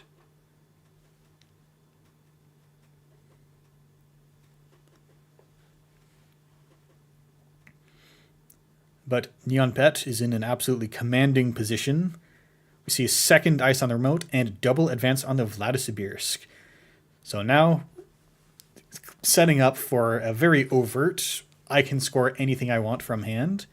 We've got Federal Fundraising to help you look at the top 3 cards. So there's 8 chances for Neon Pet to be able to find and score something.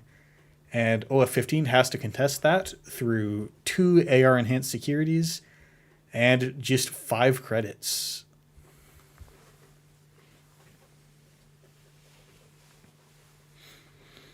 It's a tough day to be opposing R+ right now.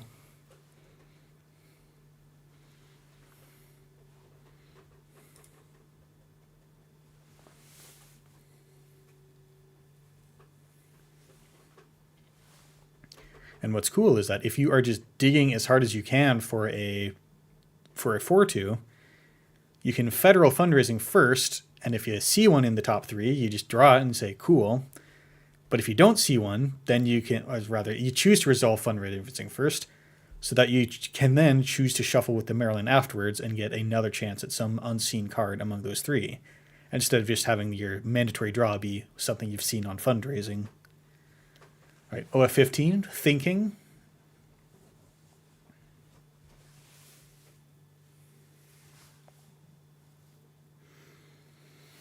And this is a very, very important turn because you're not out of it yet, but you do have to play to your outs and then hope that the outs deliver.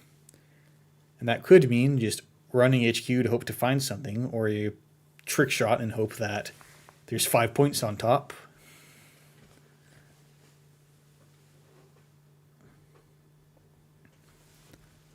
But you do have a cupulation, you do have a legwork available to you. The question is just, do you have the money to make that happen? And do you have any tricks like a Stim Hack? Stim Hack is an old card. Do you have an Overclock to make something happen if you want to run HQ? I think we're all in on trick shots these days for Shaper.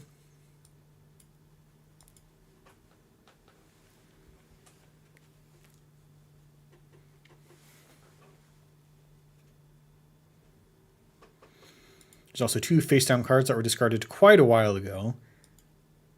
They possibly might be agendas. There is a Spin Doctor that was accessed and not trashed earlier.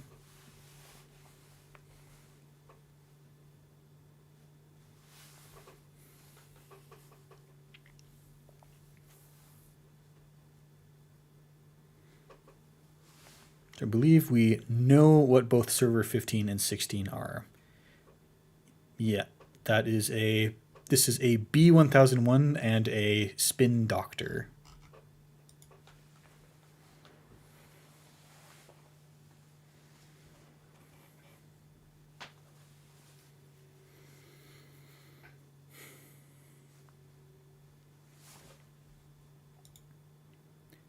We do have a lot of breakers available. There's Unity, Revolver, and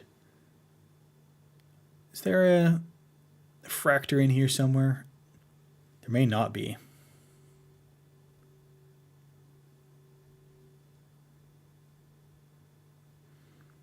Okay, no Fractor available, but the other breaker types are available through that Simulchip.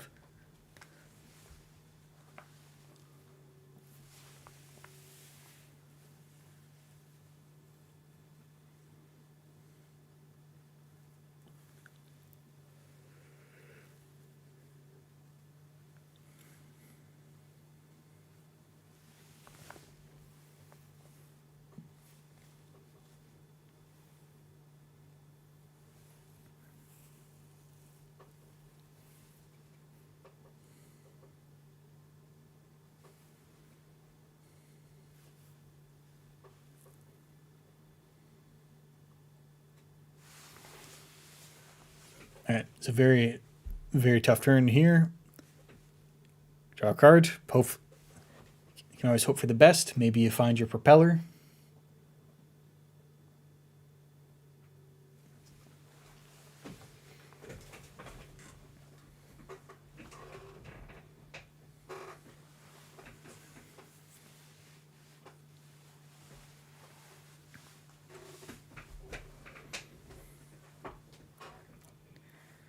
This game, the runner got off to a very strong start, stealing an early crypto crash and an AR enhanced security. But then you slowly start just falling behind as you have to let these assets fire and gain value, as otherwise you take AR enhanced security tags. So you've seen a very, this is the UK R plus deck, and it is a mean deck.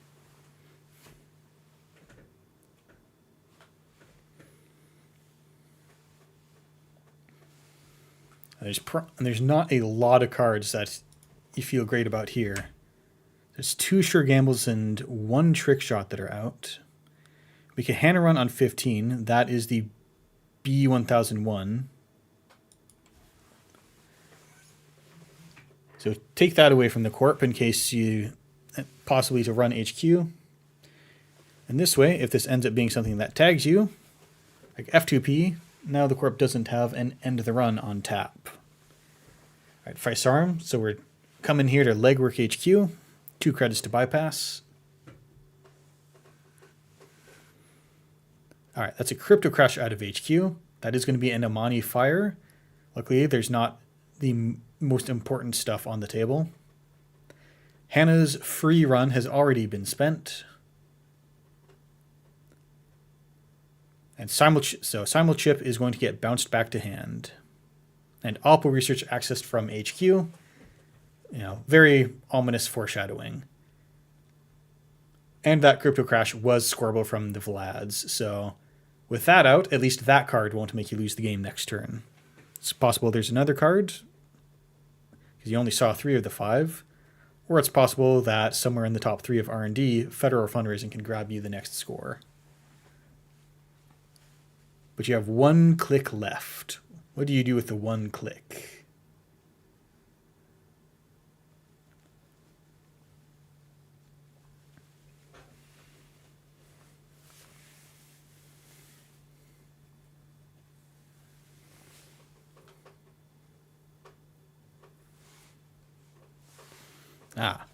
With that B1001 down, we can zoom back in.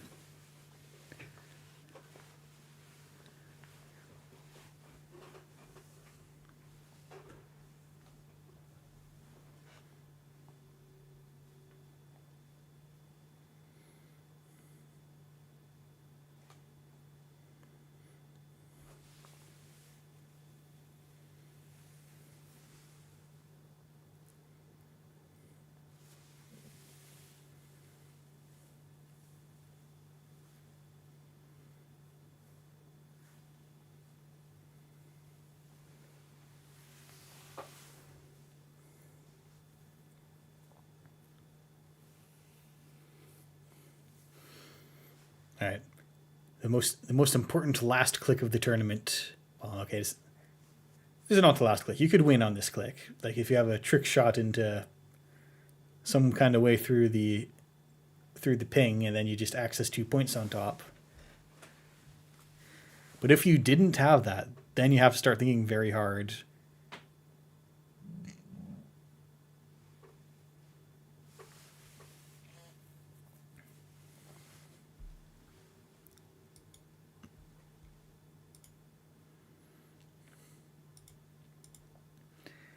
And we see that this list from the UK is doing very well because everyone has cut the clot. So you can't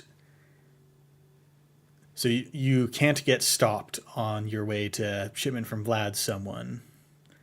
All right, wheels, gain clicks, clear tag, install coalescence. Or rather, install Simulchip to install coalescence. Propeller coming online, so we're using every last click available to us. Now we have 3 credits, a propeller, and a single. And Neon Pet is thinking. So there's a known spin doctor, and you might want to res it to draw. You might want to just leave the card on top if you have absolute confidence. We don't know what the top card is, I don't think. Actually, there's been a federal fundraising firing, so she might actually just know what the top card is. No action. Well, it's better bookkeeping than I've been doing.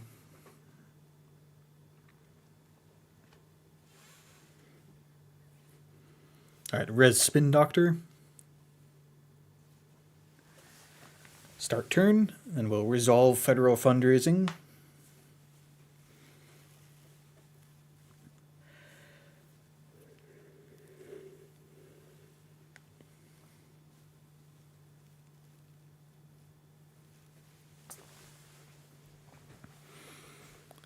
All right.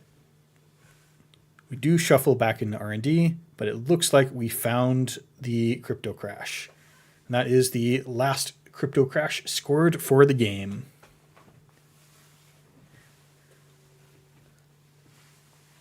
And that will be Neon Pet winning the Circuit Breaker Invitational, which should be taking place early next year.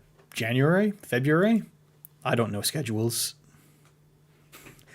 And yes, we have so been there, trying to remember what you already knew with the federal fundraiser.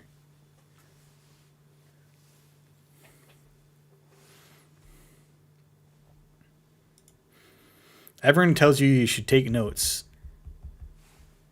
And I always just don't do that, but sometimes I regret it.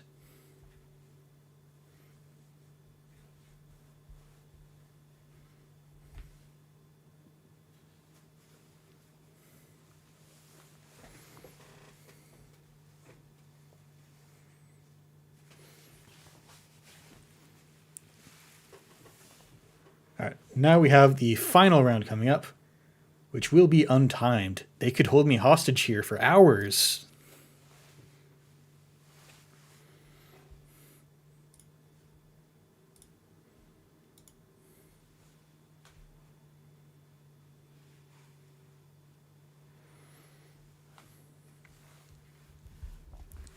I believe, can we see what the other side played? I believe the top seeds both opted to play Corp for this round. So now it'll be a coin flip as to who plays what side for the finals. Let's see if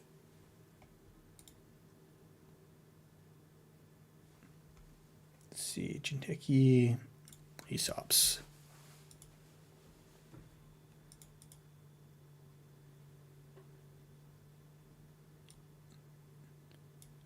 Yep, so I believe that is... Oh, no, wait. But of course, that doesn't mean that they won. So that was a win for R Plus and Hoshiko. So I believe that means we're going to see each of these players' other decks. So that's going to be Deep Dive Sable versus Personal Evolution.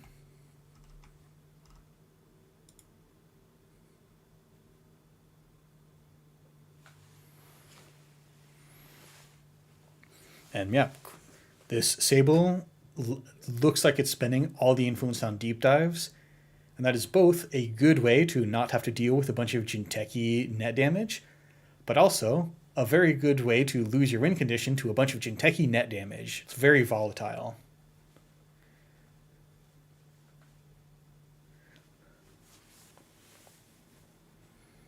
And we are doing just a bit of admin to see what are we going to be, rather, just a little admin to get us started.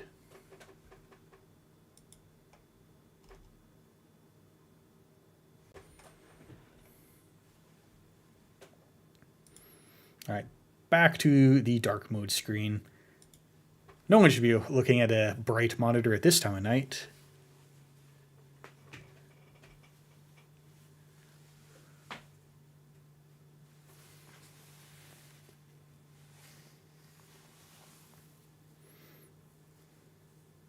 And it should be very exciting.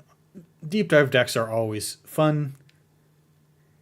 And we have some very exciting, costly deck building decisions. No influence spent on breakers, I believe.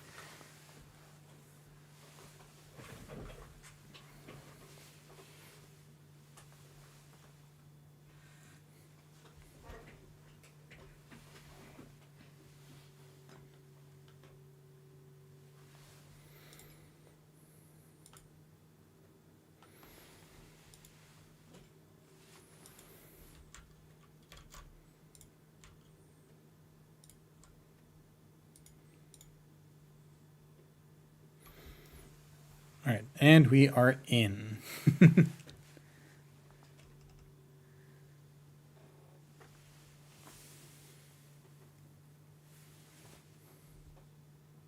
Well, we're in the lobby. We'll be waiting just 1 second. Round doesn't officially start yet. So from Run Very Mean Hostile Corp, we jump into Personal Evolution on Front Company. So it's a very aggressive and hostile corp meta out there these days.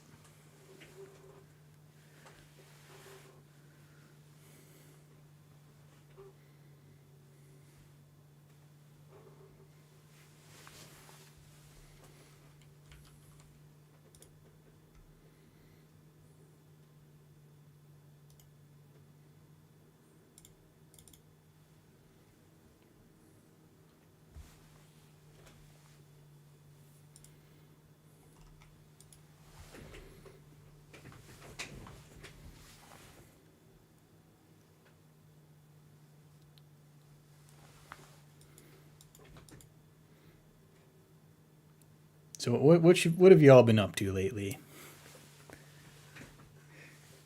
We're here in the afterworlds after UK Nationals period. I understand UK Nationals happened within the last weekend or two, and I need to go catch up on what happened. I did not find the time to watch the stream yet, so I'll be doing that. Anything happen at UK?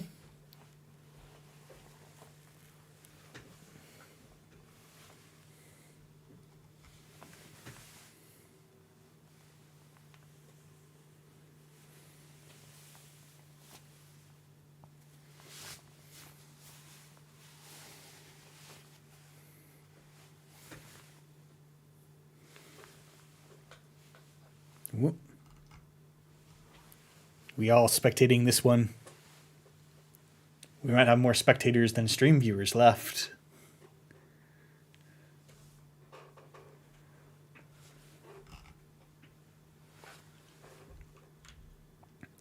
All right, and we are getting started.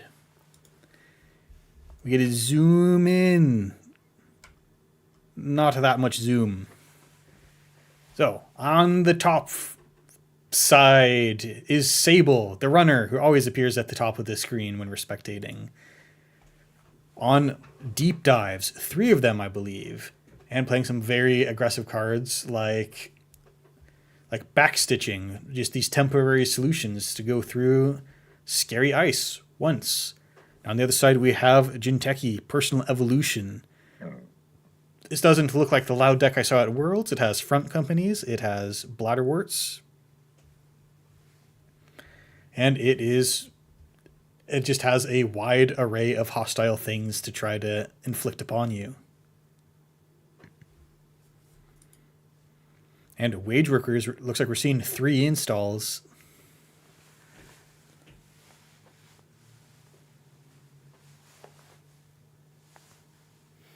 Front company, stay out of the remotes.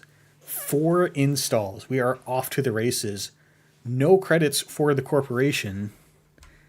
You can go ahead and take your turn 1 deep dive if you want.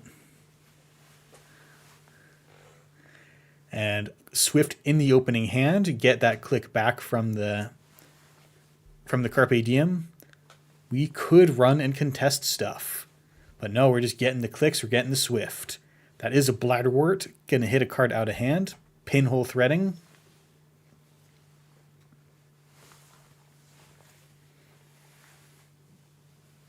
Three cards drawn with the Wage Workers. So this corp is just rocketing up in terms of tempo, even though Kitsuragi has no credits right now. That Bladderwort will be credits if it's allowed to keep firing. All right, we're just running R&D. See nothing. Run the front company. That's got to go. You do have 10 credits. So in previous games, we saw front companies very taxing to the runner because they just kept staying and not managing to clear them out. That's a cohort. And this looks like pure economy at this moment. 2 credits, cycle a card out of HQ.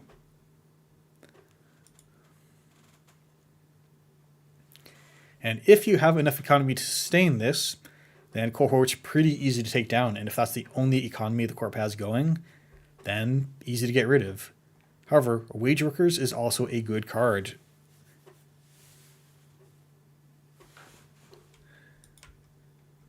That's 2 installs. And if you do just one more, that's a free credit, or that's a free click off the Wage Workers.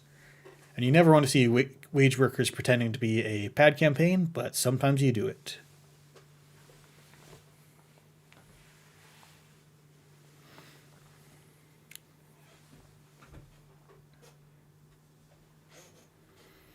And icing the Cohort, because that probably is the most important card on the table right now. All right, sorry everyone, we got to zoom out. Mark is HQ. Could this be the deep dive? That's a Seisenton. That's really scary, and we'll be able to take a good guess what the next ice is. This looks like we might be trying for a deep dive. Oh, no. This is why the Loud deck was described to be good against Lat, because you lose the deep dives to random net damage.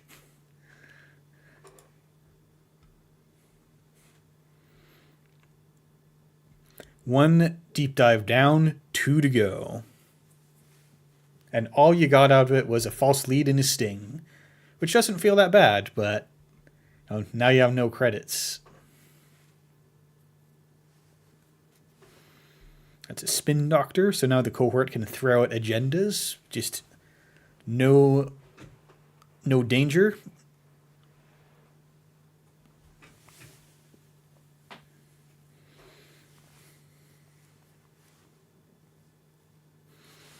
And that is Server 5 managed to sneak through. That looks like an agenda.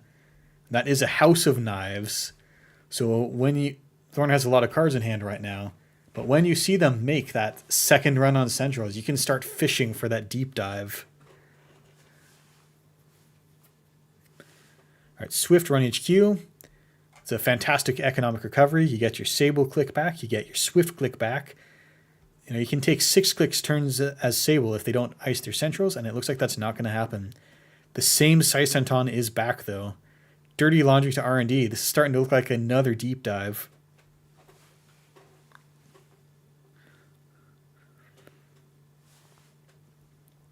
Will Kitsuragi throw a knife?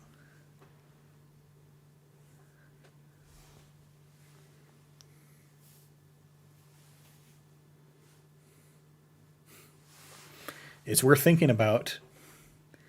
Yep, there goes Lucky Charm. Probably not a card you needed. 1 Rashida down. And now checking remotes.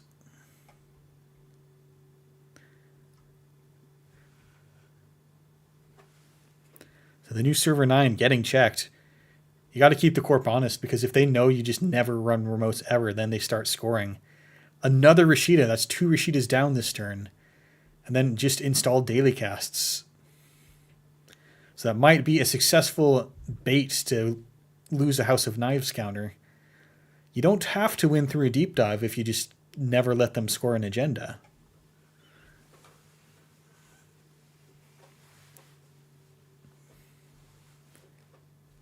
But it's a lie. You do have to win through deep dive. How could you live with yourself not winning through deep dive if you spent 15 influence on it? There's some unknown cards. We still haven't found time to get rid of the Wage Workers. The runner is down to 2 credits.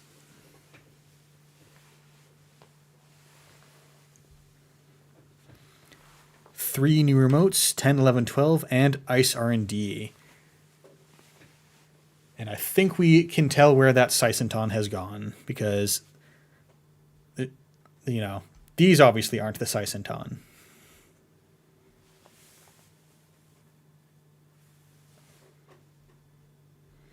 And excitingly, with no cards in hand, you can't trash a card on the Cohort. You have to, you may do the other one.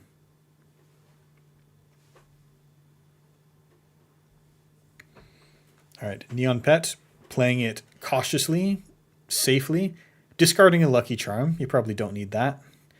Just setting up the daily cast, because that is one risky run where your money just dries up because damage hit the wrong card. All right, that's 2 cohorts and a Rashid of Fires. So now you'll have plenty of cards to discard to the cohorts if that's what you're up to. Don't have to do that, though. There could be a Fuji on the table.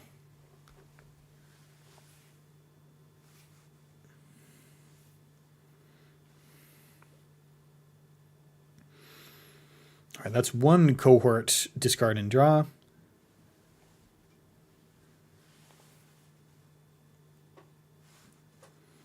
And that's 2 cohorts discard and draw. We're about 26 cards into the Corp deck at this point. We're expecting to see maybe 10 points by now. Only 3 in score areas. And oh no, do we have to zoom out again? There's 3 new remotes and a front company. We're trying to set up the obnoxious replicating perfection. And the Mark rolls R&D, where we're pretty sure a Saisenton has gone.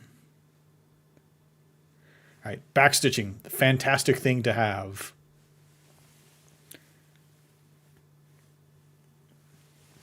You get your click back. You're very likely to get your Sable click from the R&D run, and you're very safe against the potential Saisenton. The Corp may not even res it. Only got 7 credits. All right, there's the Saisenton.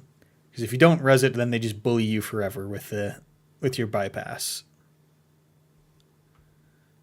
All right, Knife hits an inside job. And Earthrise. You love to see Earthrise. Drawing the cards is the thing that slows you down the most in this matchup. But Front Company, still alive and well. Did not take down the Front Company. And now these important assets like the Wage Workers and the Front Company and the Cohort are continuing to tick.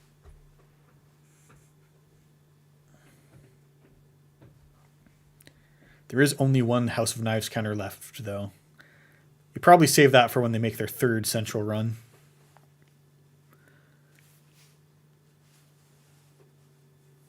All right, no cards in hand.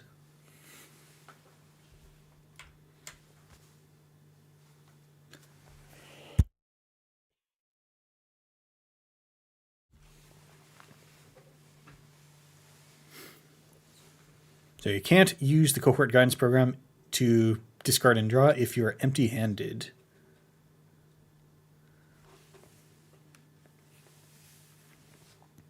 All right, just 1 new card and click for some credits. Earthrise draw, click to draw.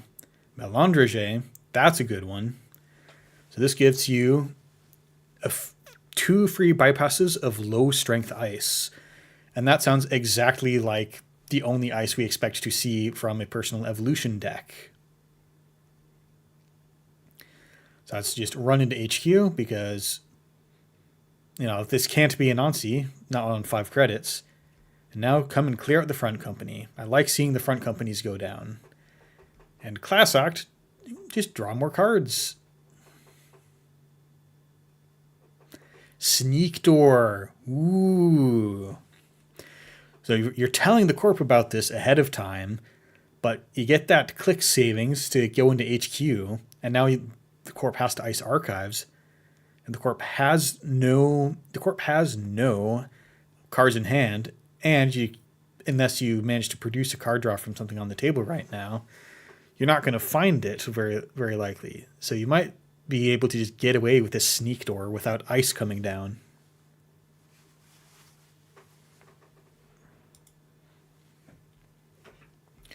And having 4 cards into these extra 4 cards into the upcoming turn, you have a fair chance at finding that deep dive.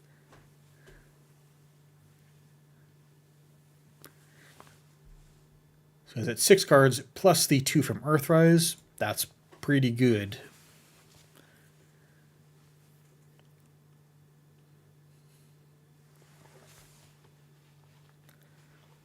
Right. Kitsuragi has to think. She did get this server 16 through unchecked. Yeah, it's a Reaper function. Taking 2 cards out. This might be a value Reaper function. After this many card draws, or could be fishing for the deep dive.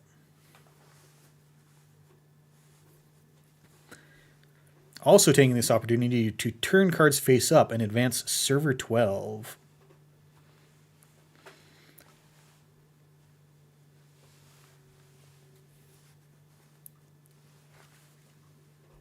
Daily Cast and Swift hit to net damage. You already have all of those on the table already.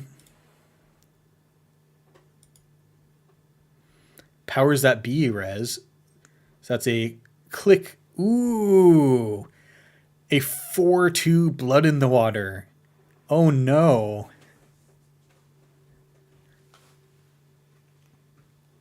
You never want to score Blood in the Water at 4-2, and that's been stuck on the table for a while because the runner keeps drawing. So that Reaper function was a weirdly shaped biotic labor. And another front company comes down and gets rezzed. All right, Bravado through the Seisenton.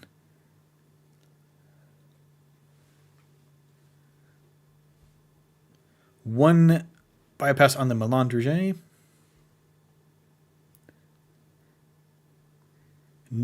No cards seen in R&D. Coming into server 17. Says it doesn't look like the deep dive turn, but we're just making sure the front companies don't stay online. And front companies actually threaten your deep dive turn because if you run archives, you get hit for 2 damage. And we're making just a run through this ice. The corp has no credits, so might as well. And you actually had 1 extra entire click you could spend on the front company. So now we're running archives, and now the risk is that you hit some stings in archives and then lose your deep dive that way. All right, spending a House of Knives counter.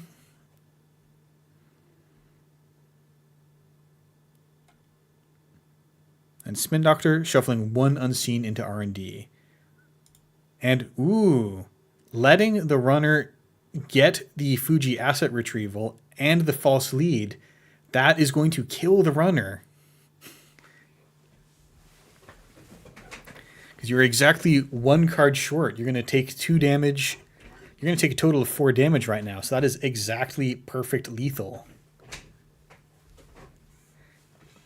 Congratulations to Kitsuragi on winning the 2nd November AMT here.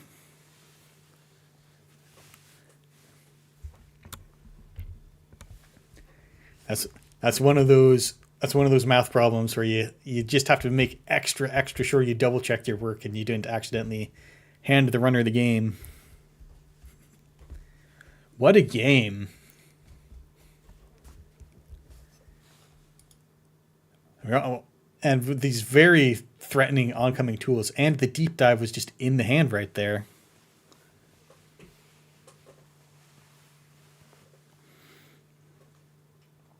There's a little bit extra damage.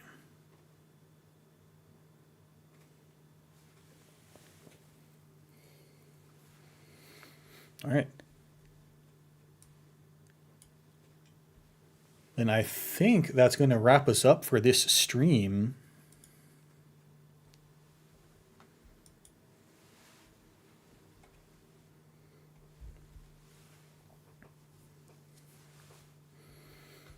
Yeah, let me see if there. Let me check on something real quick.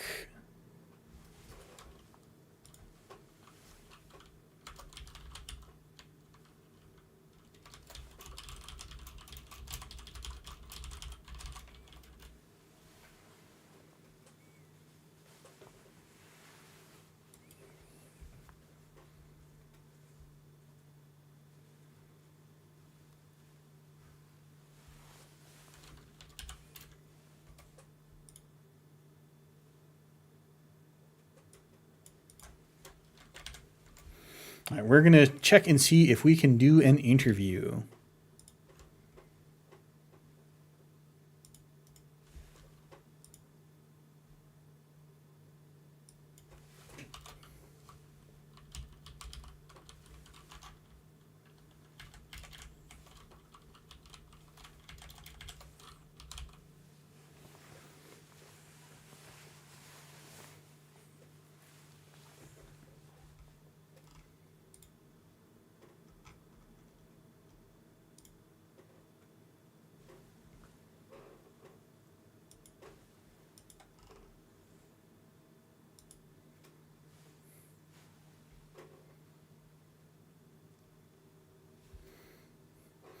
And thank you for watching the interview.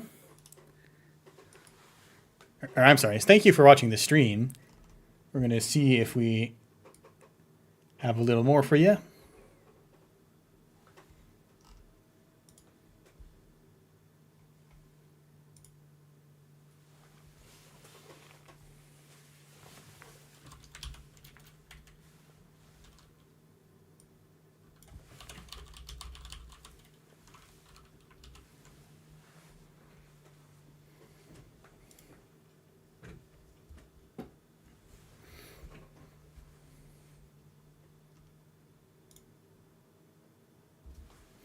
All right, and then that is going to wrap us up for the stream.